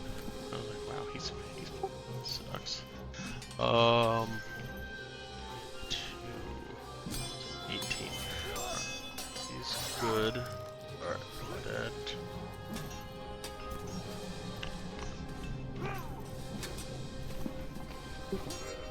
Inspect.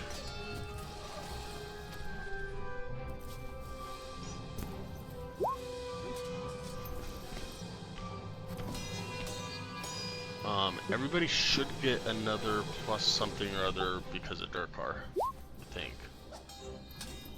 +3, okay.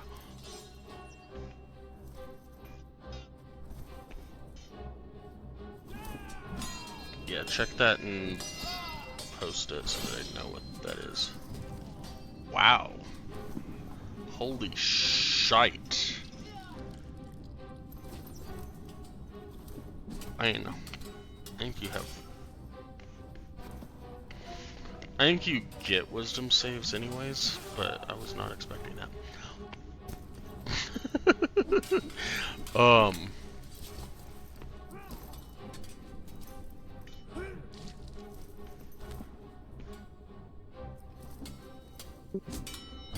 I was actually surprised that I didn't get Durkar by that fear earlier, or not fear, charmed earlier.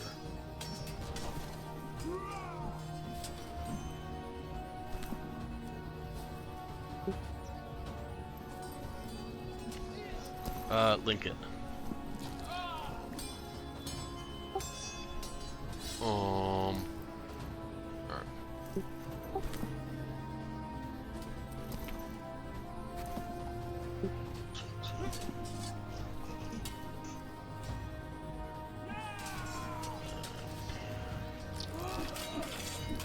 Sentinel shield? No, it's advantage, so it's perception checks. I don't know why they do this, but it's advantage on initiative rolls and wisdom perception checks. They call them wisdom perception checks. I don't know why, because it's not like you have intelligence perception checks or charisma perception checks. All perception checks are wisdom perception checks. Like, I wish they would just leave wisdom off of it. It's a freaking perception check, but it's...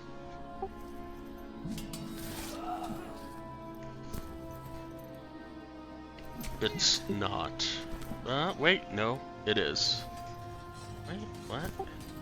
1d4 Bane plus 3 minus 1d4 Bane plus 3 AOP equals -1. So did you get 4? 4 plus minus, you got a 4. And then it became a 3.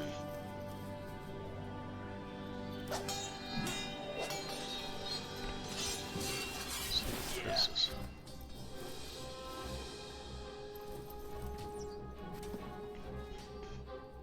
It doesn't say what it gave you for Bane.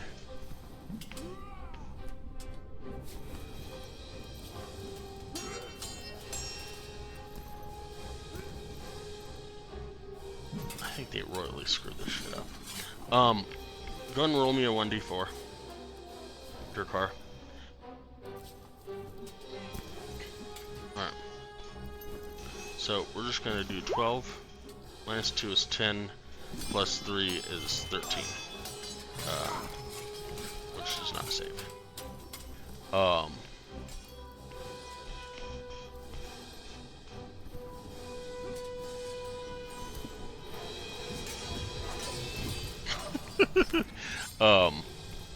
Yeah. Yeah.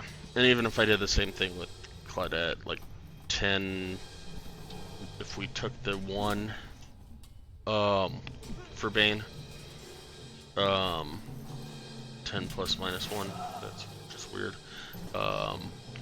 She's at 9 plus 3, which is 12, which doesn't get it. So both of you are confused.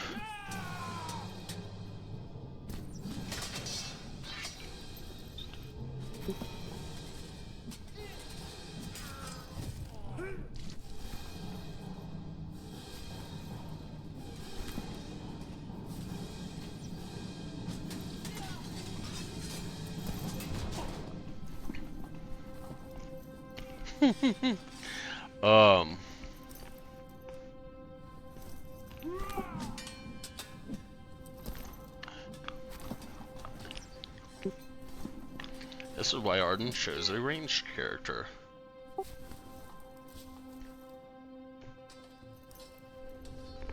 I'm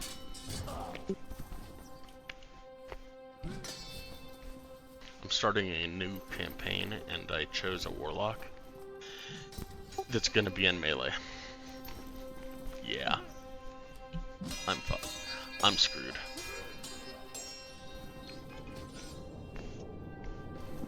I do.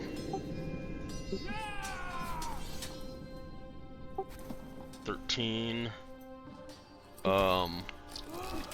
And D4. 16 plus minus a D4. Oh, well, yeah, he is. Oh, he's blessed. So plus a D4. So he saves.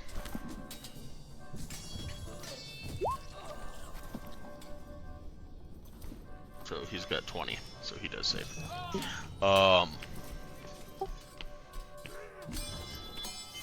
So just the two of you. Alright. Each creature in 10-foot radius sphere centered on a point you choose within range must succeed on a... Oh, I choose the point. I didn't know that. Oh well. I choose me, I guess. Or I choose there, so that I don't get me there or something. Or, yeah, whatever. Affected target can't take reactions. Cool. Must roll a d10 at the start of your turn. Okay. To determine your behavior for that turn. Awesome. D10 behavior. Alrighty. Let's copy that. Let's grab a...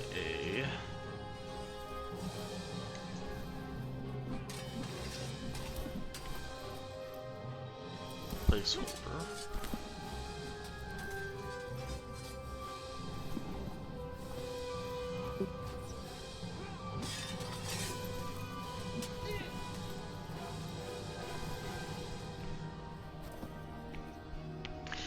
He did roll. He got a 22.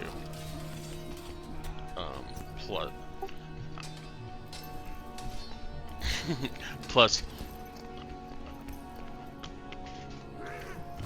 your 3, which is a 25, minus Bane, which I did not roll, but he would have passed, so.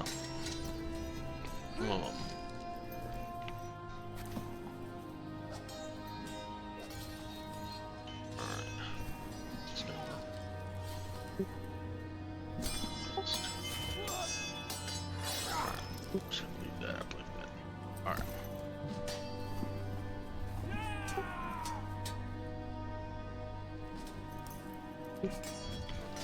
So that'll be the end of that turn.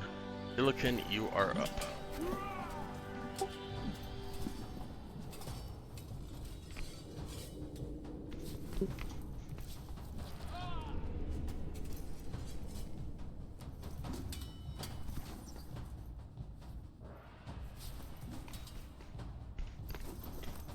A 21 will hit. 14, 15.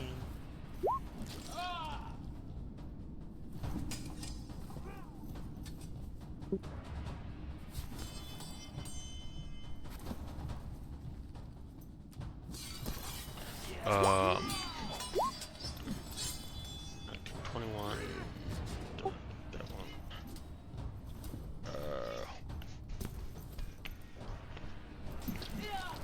I gotta say, Claudette, it is a good thing that you were confused.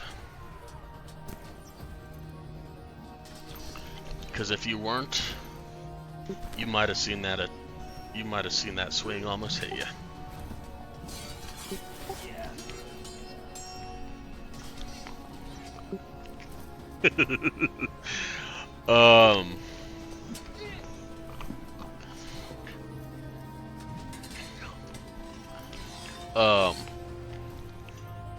Alright, first two hits the jelly dude.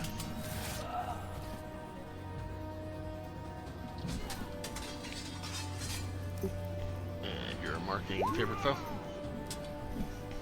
Alright.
Cool. Arden, you're up.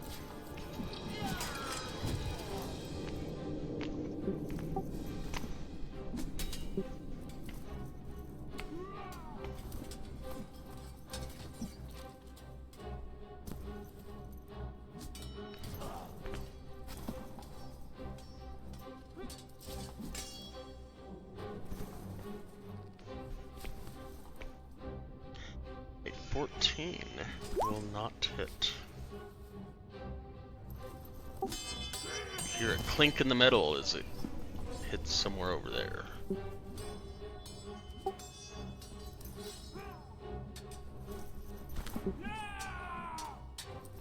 It didn't come close, Drake. It just...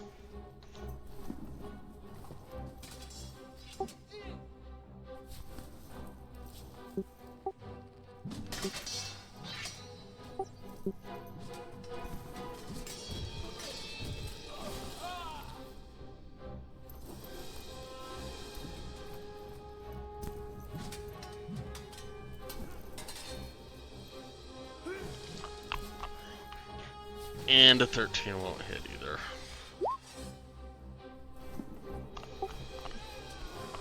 It's like after you got that crit, the dice were like, okay, we're done.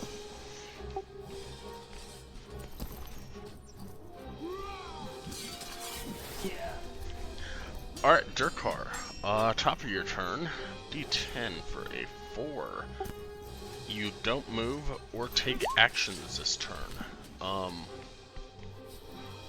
It doesn't say you can't take a bonus action.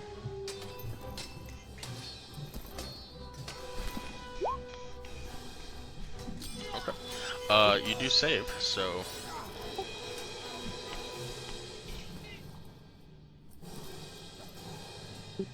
You are no longer confused. Wanting her... Oh, wait. You... Wanting her to... save, or I'm not sure. 19 will hit.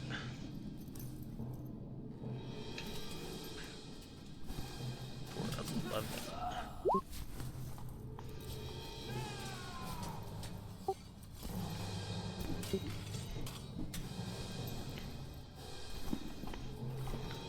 Oh, I didn't even read that yet. That could be interesting. Especially if she has sneak.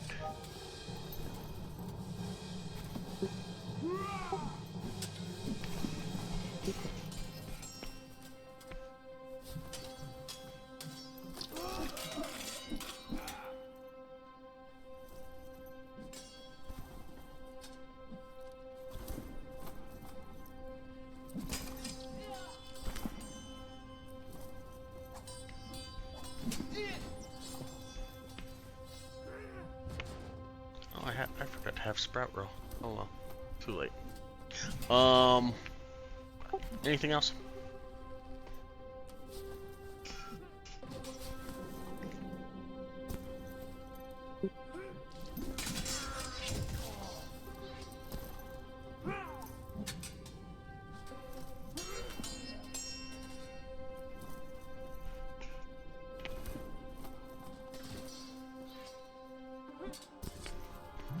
See if he can not hit Illican this time.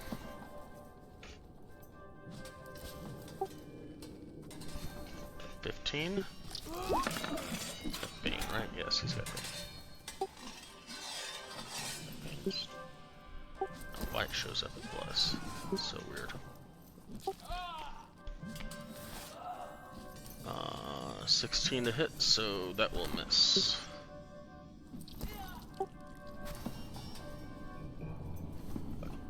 He's got Bane, not Bless, so it's actually -1. If you hover over the 1, it says Bless, but if you hover over his character on the map, yeah, because whatever roll 20 screwed up this week.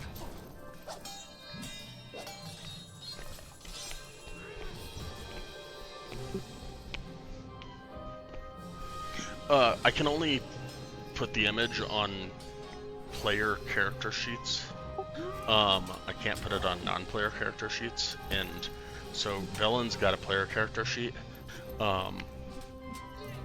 High Necromancer, and then this weird dude here are NPC sheets. So Yeah. yeah. Like I can add a symbol, but I can't do a check mark per se. Claudette, give me a D10.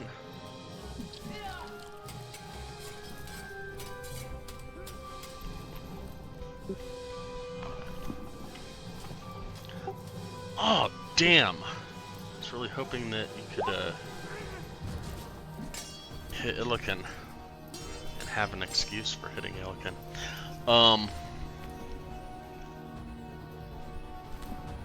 Creature does not move or take actions this turn. Give me a wisdom save.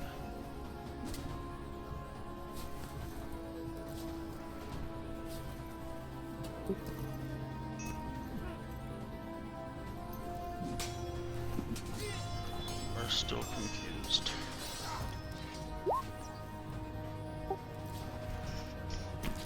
We like chances at hitting you, though.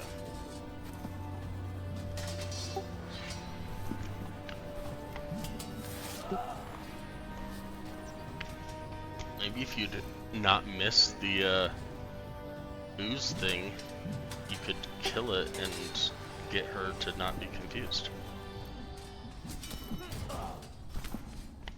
You missed one and almost hit her.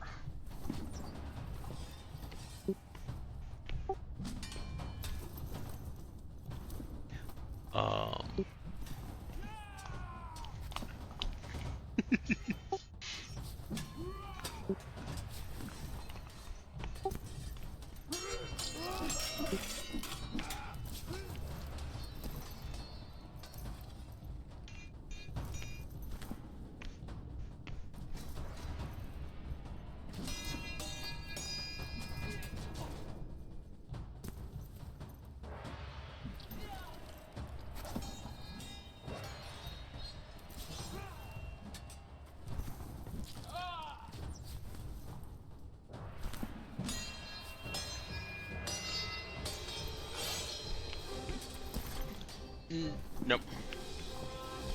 We're waiting on me. On its turn, it's going to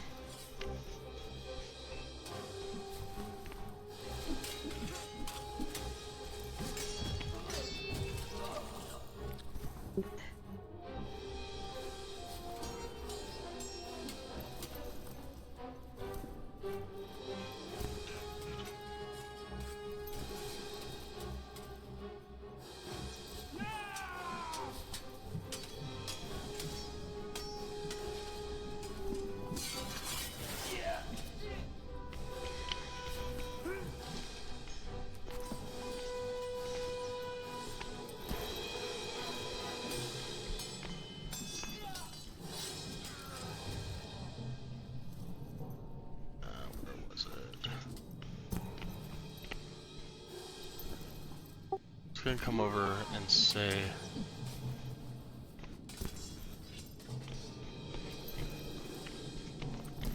I yield, I yield, I yield, please, please, please, please don't, I'm sorry, I'm sorry, I'm sorry, I yield.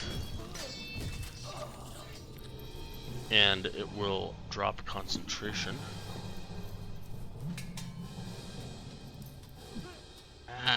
This stupid freaking scroll thing.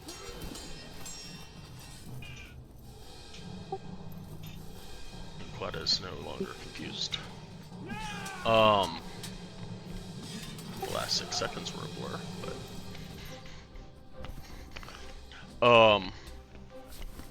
and it says, I yield, I yield, I yield.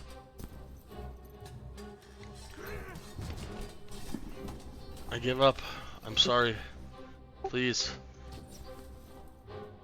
I will give you the Rite of the... Or I will give you the...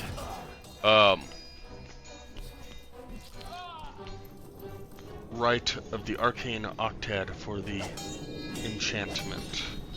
Please, just do not kill me. I just want to survive.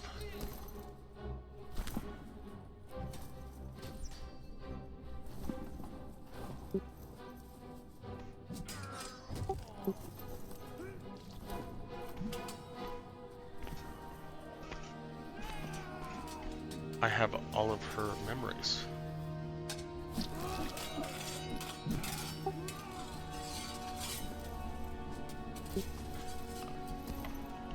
So, it is speaking through her. Everybody roll me a perception check.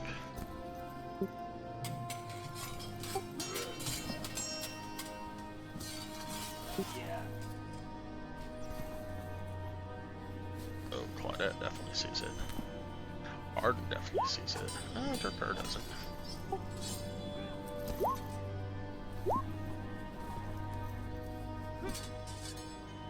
Oh, yes you do. Okay, you do see it then. Look, it doesn't see it. Alright.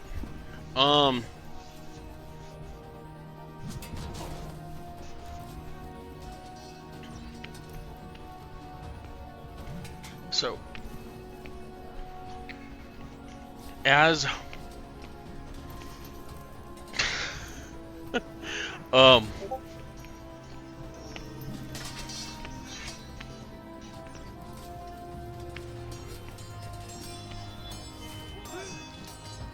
it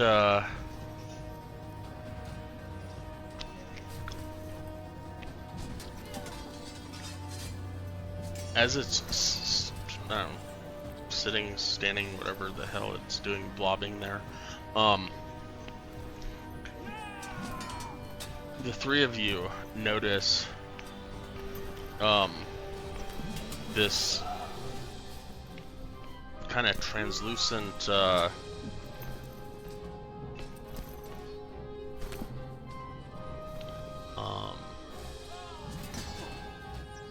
cord per se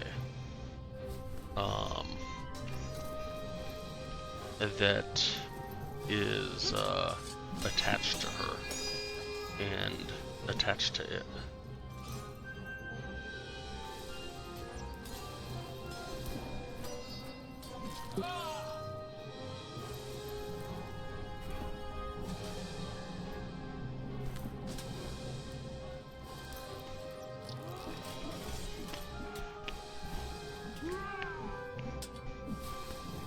All the Octad? Nobody knows all parts of the Octad.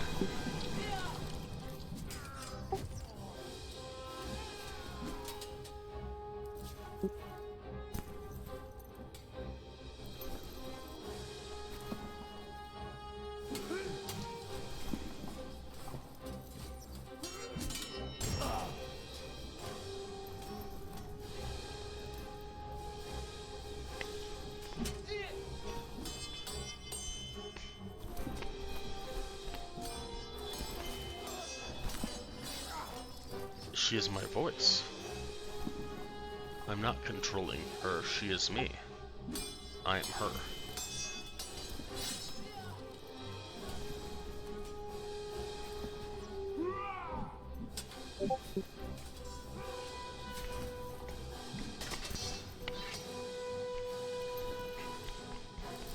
Now that Cadavix,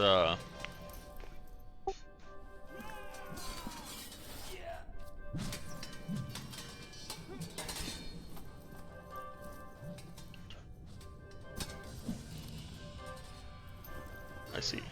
He'll put his hand up and tell you it's fine. Illican, towards Illican. Sorry.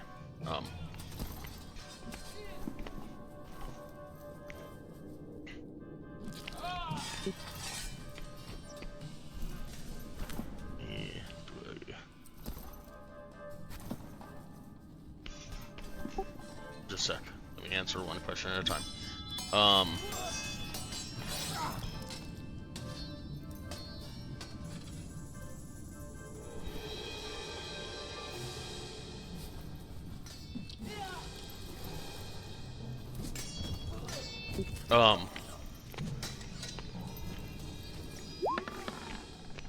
Cadavix, now that he sees the cord, per se, or understands that what this is, that you guys have been fighting, will say that this is an oblex. It is a type of ooze that has been around for millennia.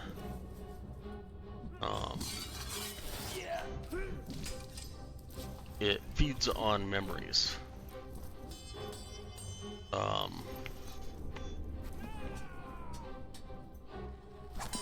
We used,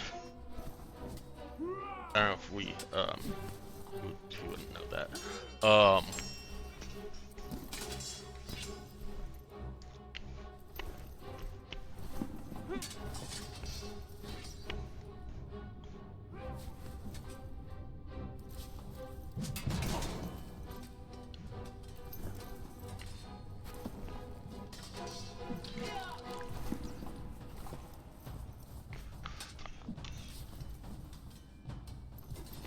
they were created by the Illithids, and they would typically serve their Illithids, and they're hungry for memories and personalities, because they're empty without such nourishment.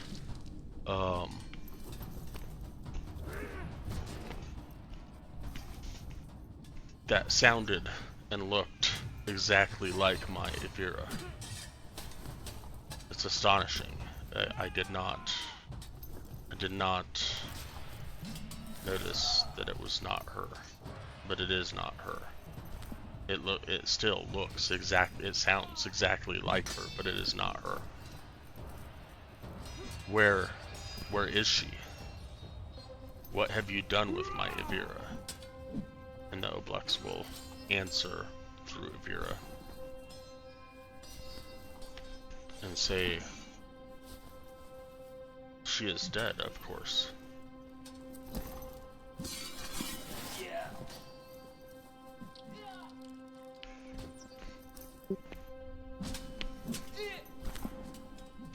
But I have her memories.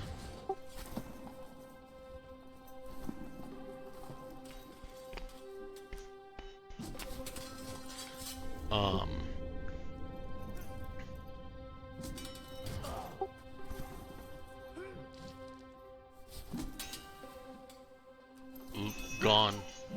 Long gone.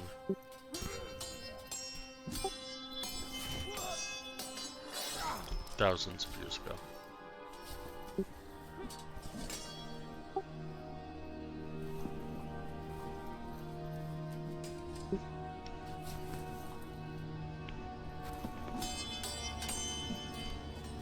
I could, but you would not understand.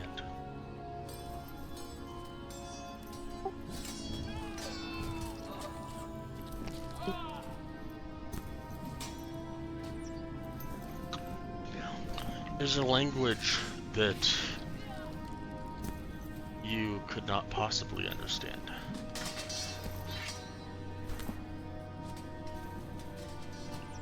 The language of Laros.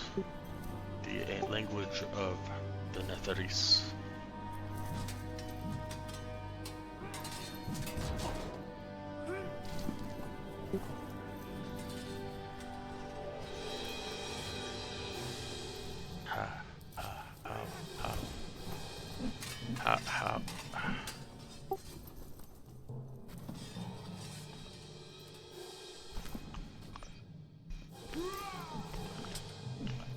call.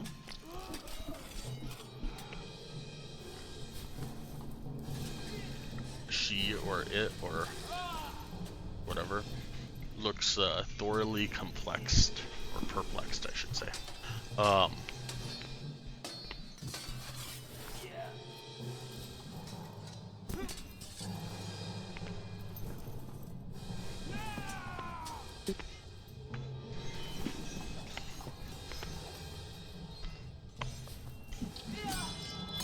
Alright.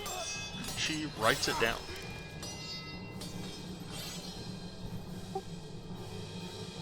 And hands it back to you.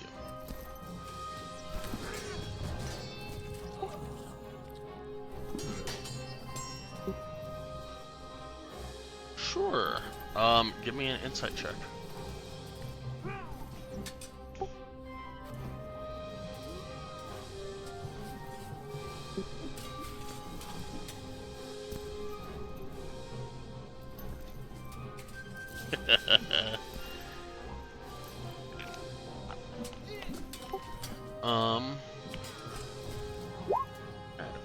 Find it. Yes, where the hell did it go?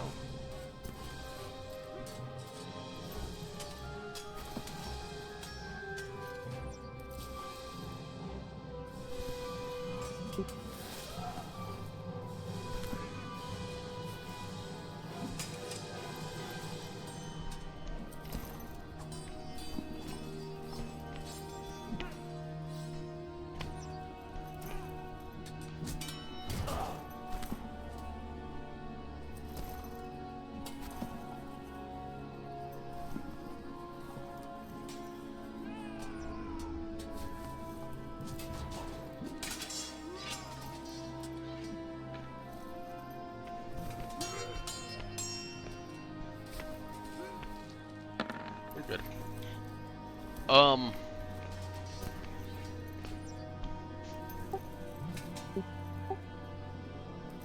It looks pretty accurate.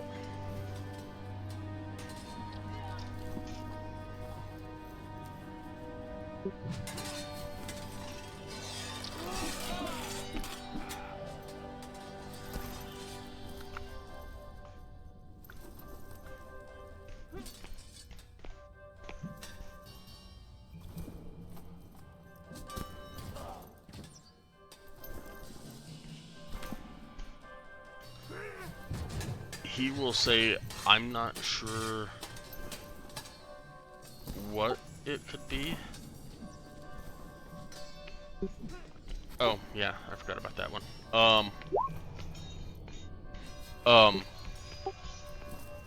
She will be fine. The spell will wear off eventually. It only lasts but an hour.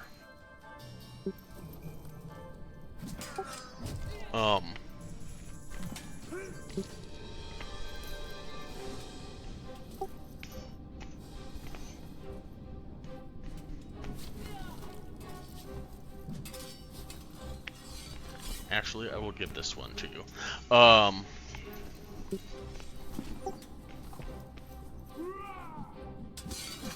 It will say, if one of you wants to smack her upside the head, she will be out of it in a moment.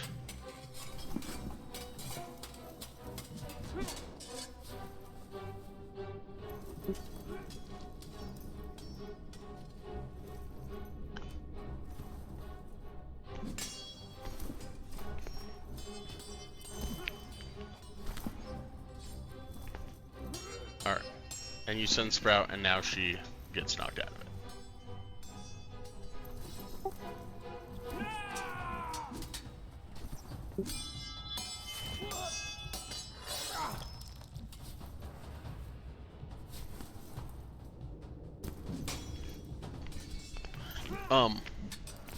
He doesn't know for sure. He can tell you that... He can tell you the 7th line is...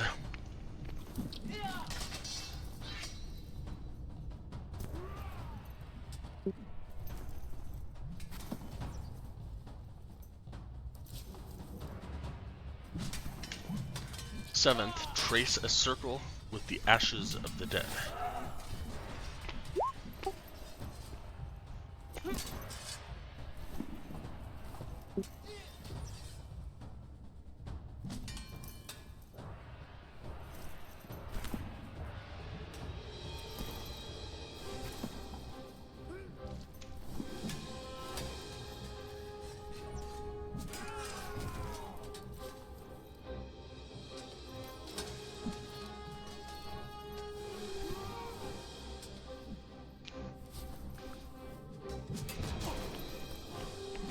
Should put quotes on there for a sec.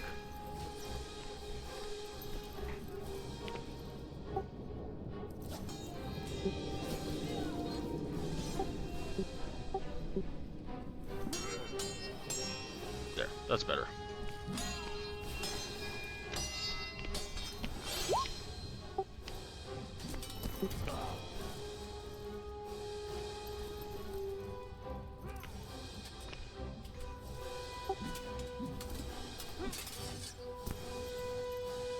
I cannot. I need to stay within the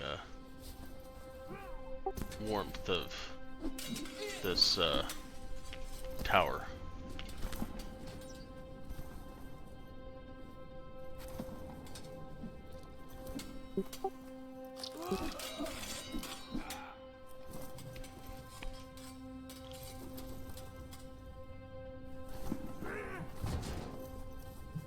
She's not Ivira. And if Ivira's dead, then I suppose Ivira's truly dead.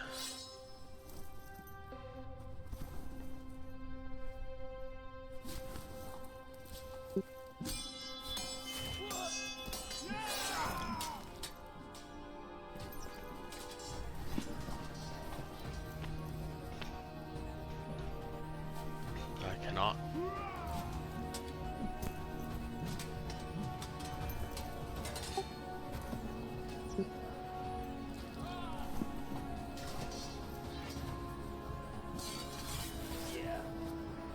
Unfortunately, I cannot. I have been bound to this tower for 2,000 years.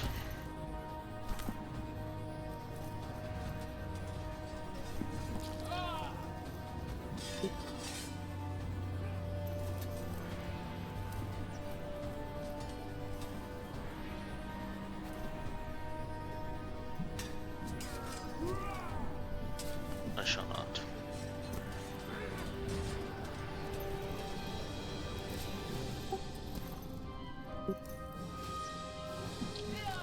Sure.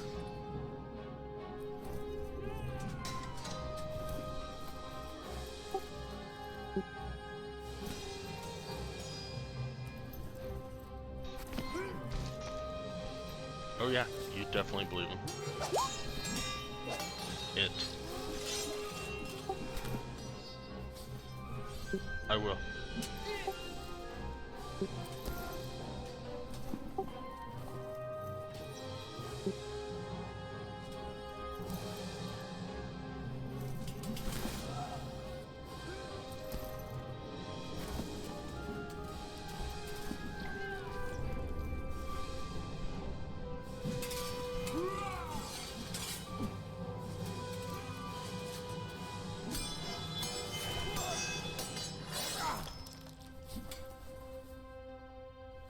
What's that? Sorry?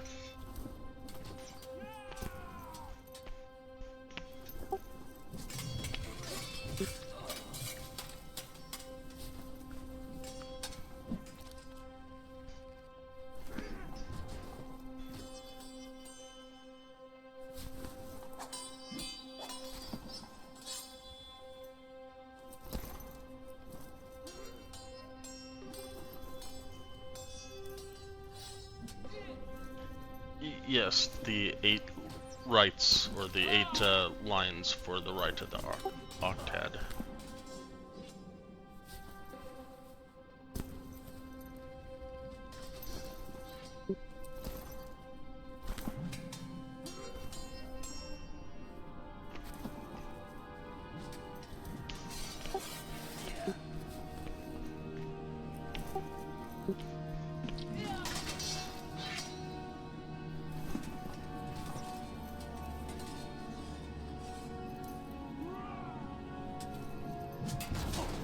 Forest.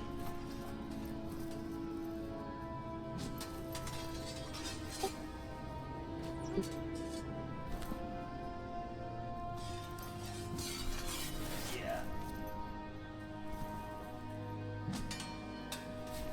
The Mummy, in Cave of Hungers. Caves of Hunger.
You staying where you're at? No, Illican. Okay. From your location right now, give me a perception check.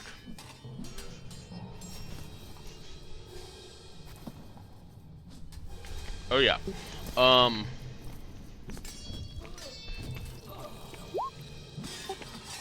To the south, you notice that the bookcase is a little off.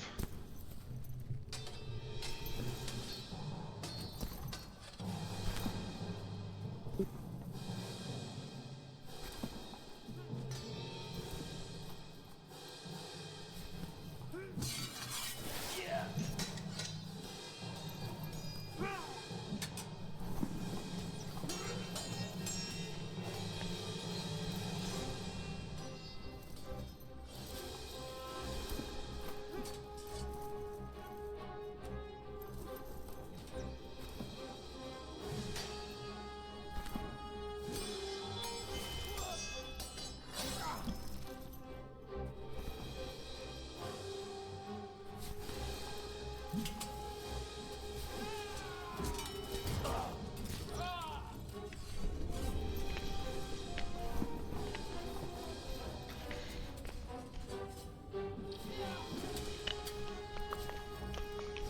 As you do,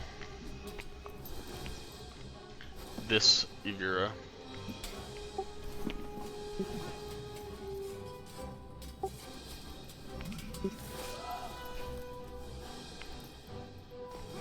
yells out, "No!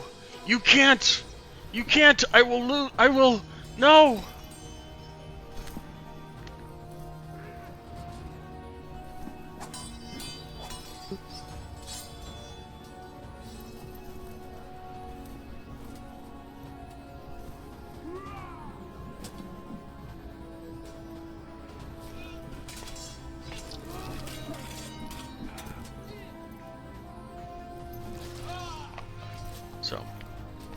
this Ivira, as you yell that out. No, you can't go out there. No.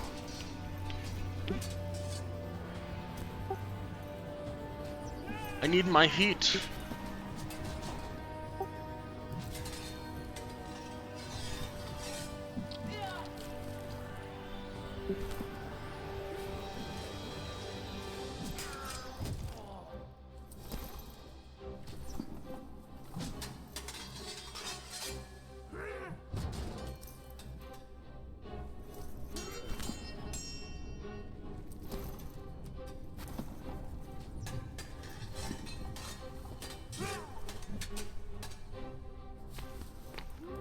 And he will call back that Ivira is out there.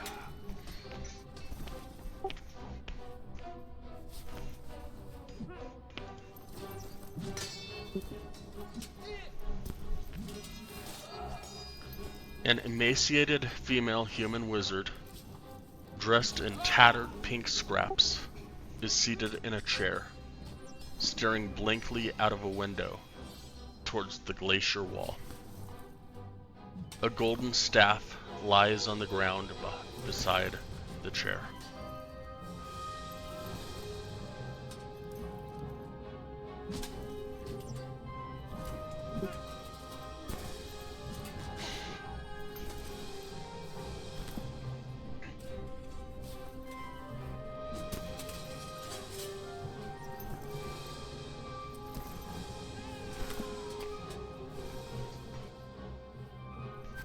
It is.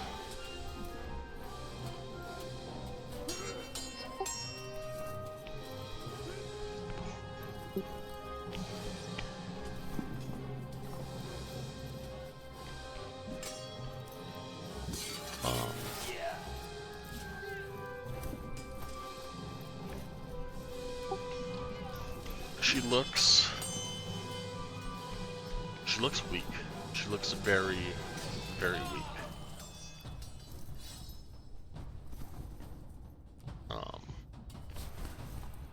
And she looks very confused.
Yeah, just a sec. Let me...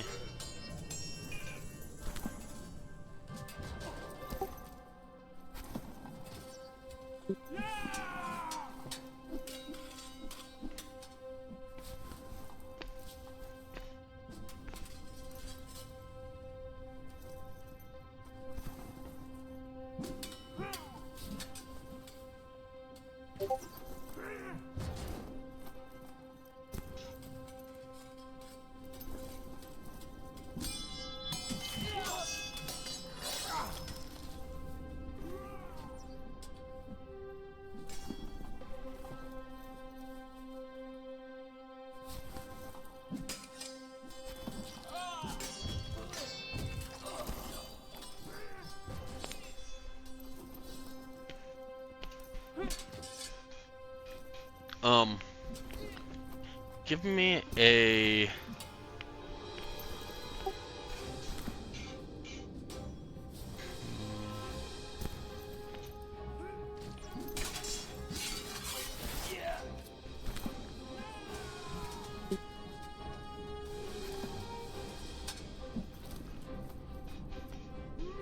Your choice. Give me an... I would say either an insight or a medicine check into her well-being. Okay.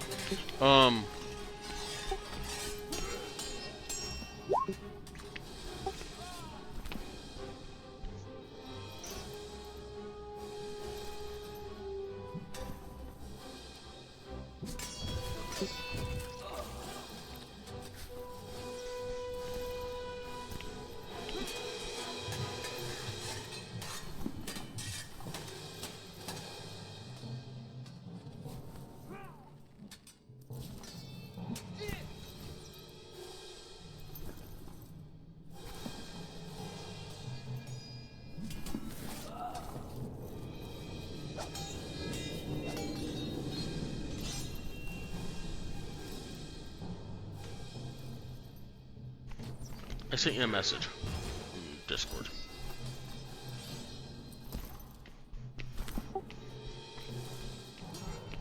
Well, I sent you one too, but Jerkar.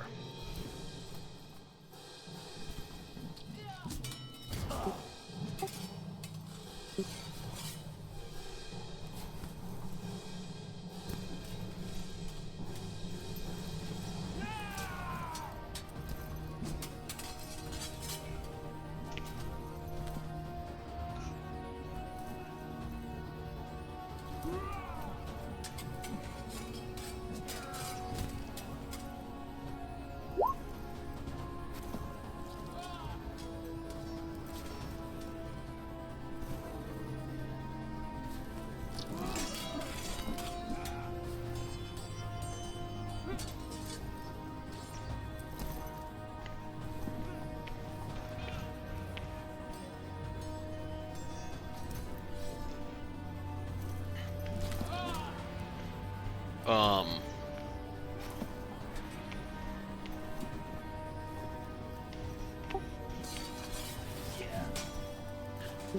Not really. I mean,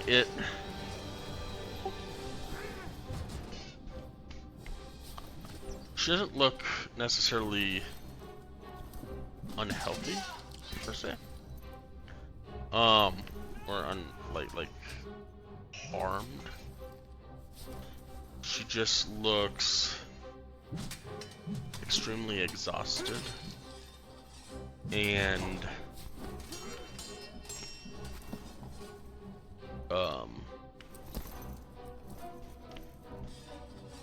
emaciated and weak and traumatized.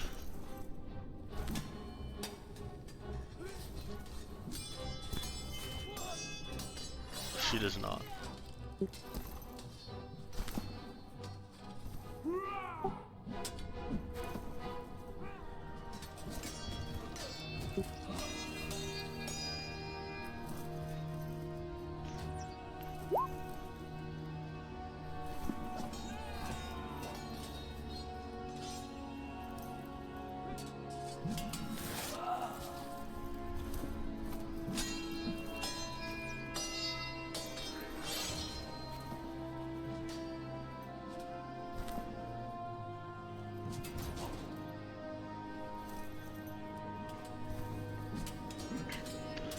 You should have 2 types of channel divinity.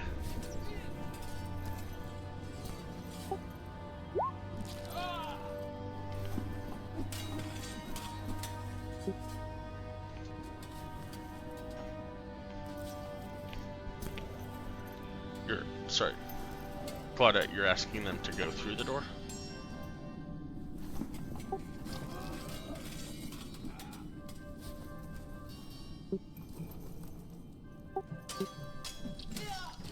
Gotcha.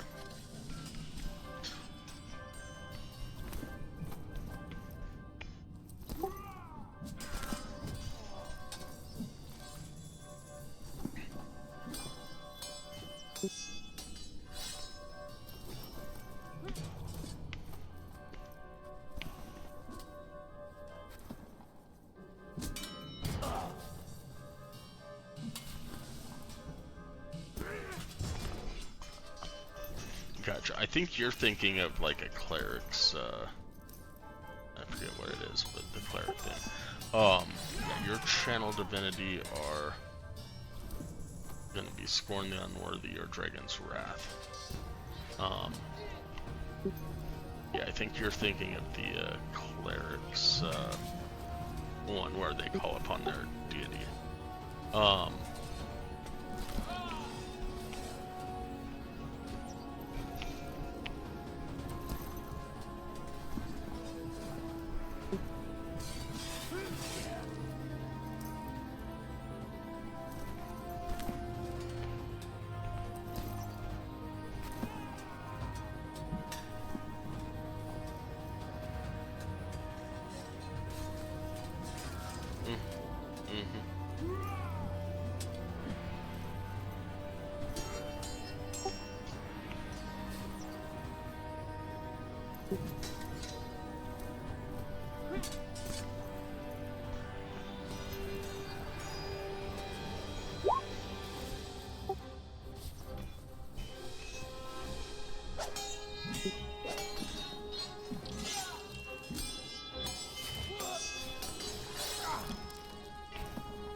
Alright.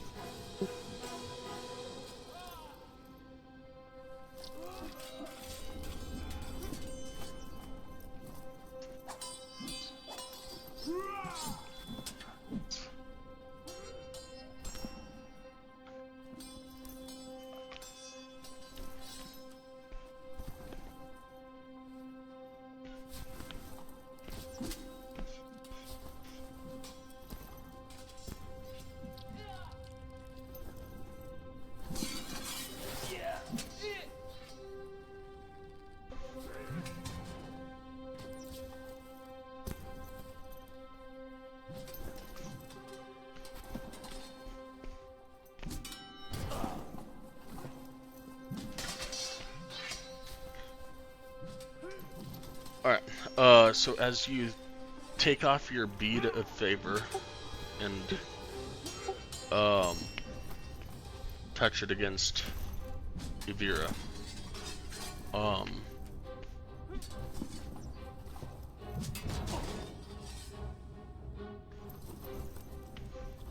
she remains traumatized and very weak, but she looks over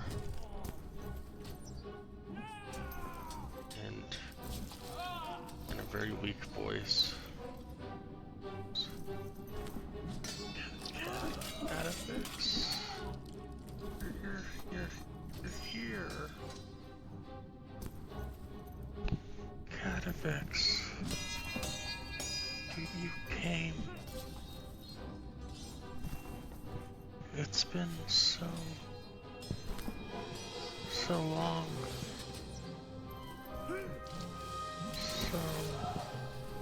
So very long. So very painful.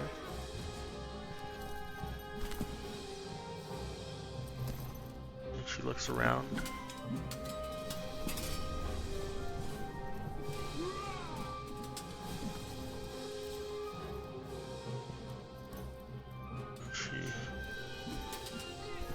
Please, let me. Please, just spend 2,000 years. Just.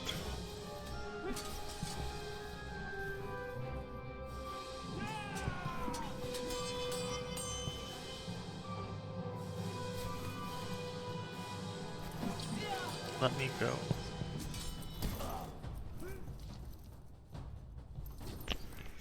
I need to leave this world.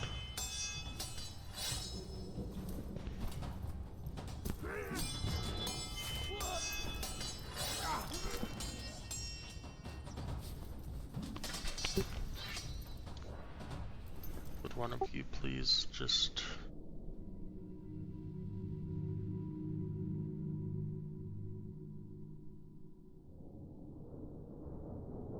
have mercy?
Looking, it would have been your turn. You wanna run up and do the honors?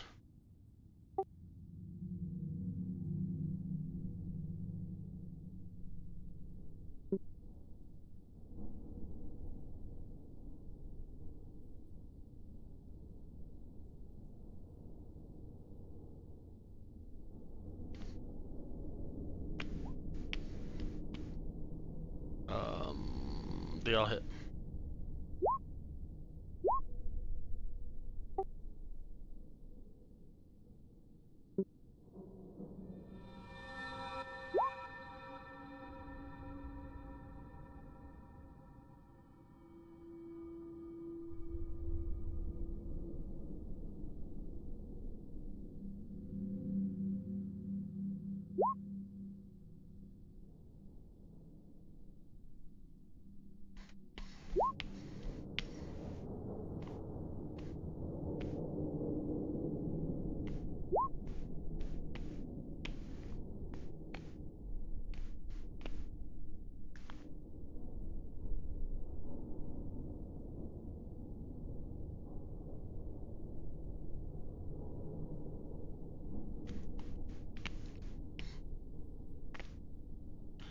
And as the ooze loses its form,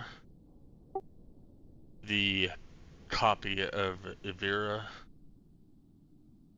melts into a puddle.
They will guard the outside.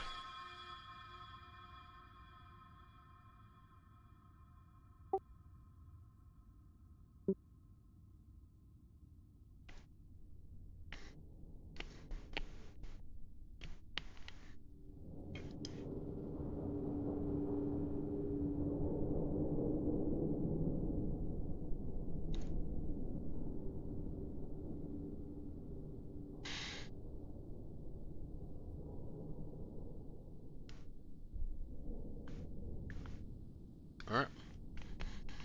It is 6:15, and that sounds like a perfect place to call it for the week. Um,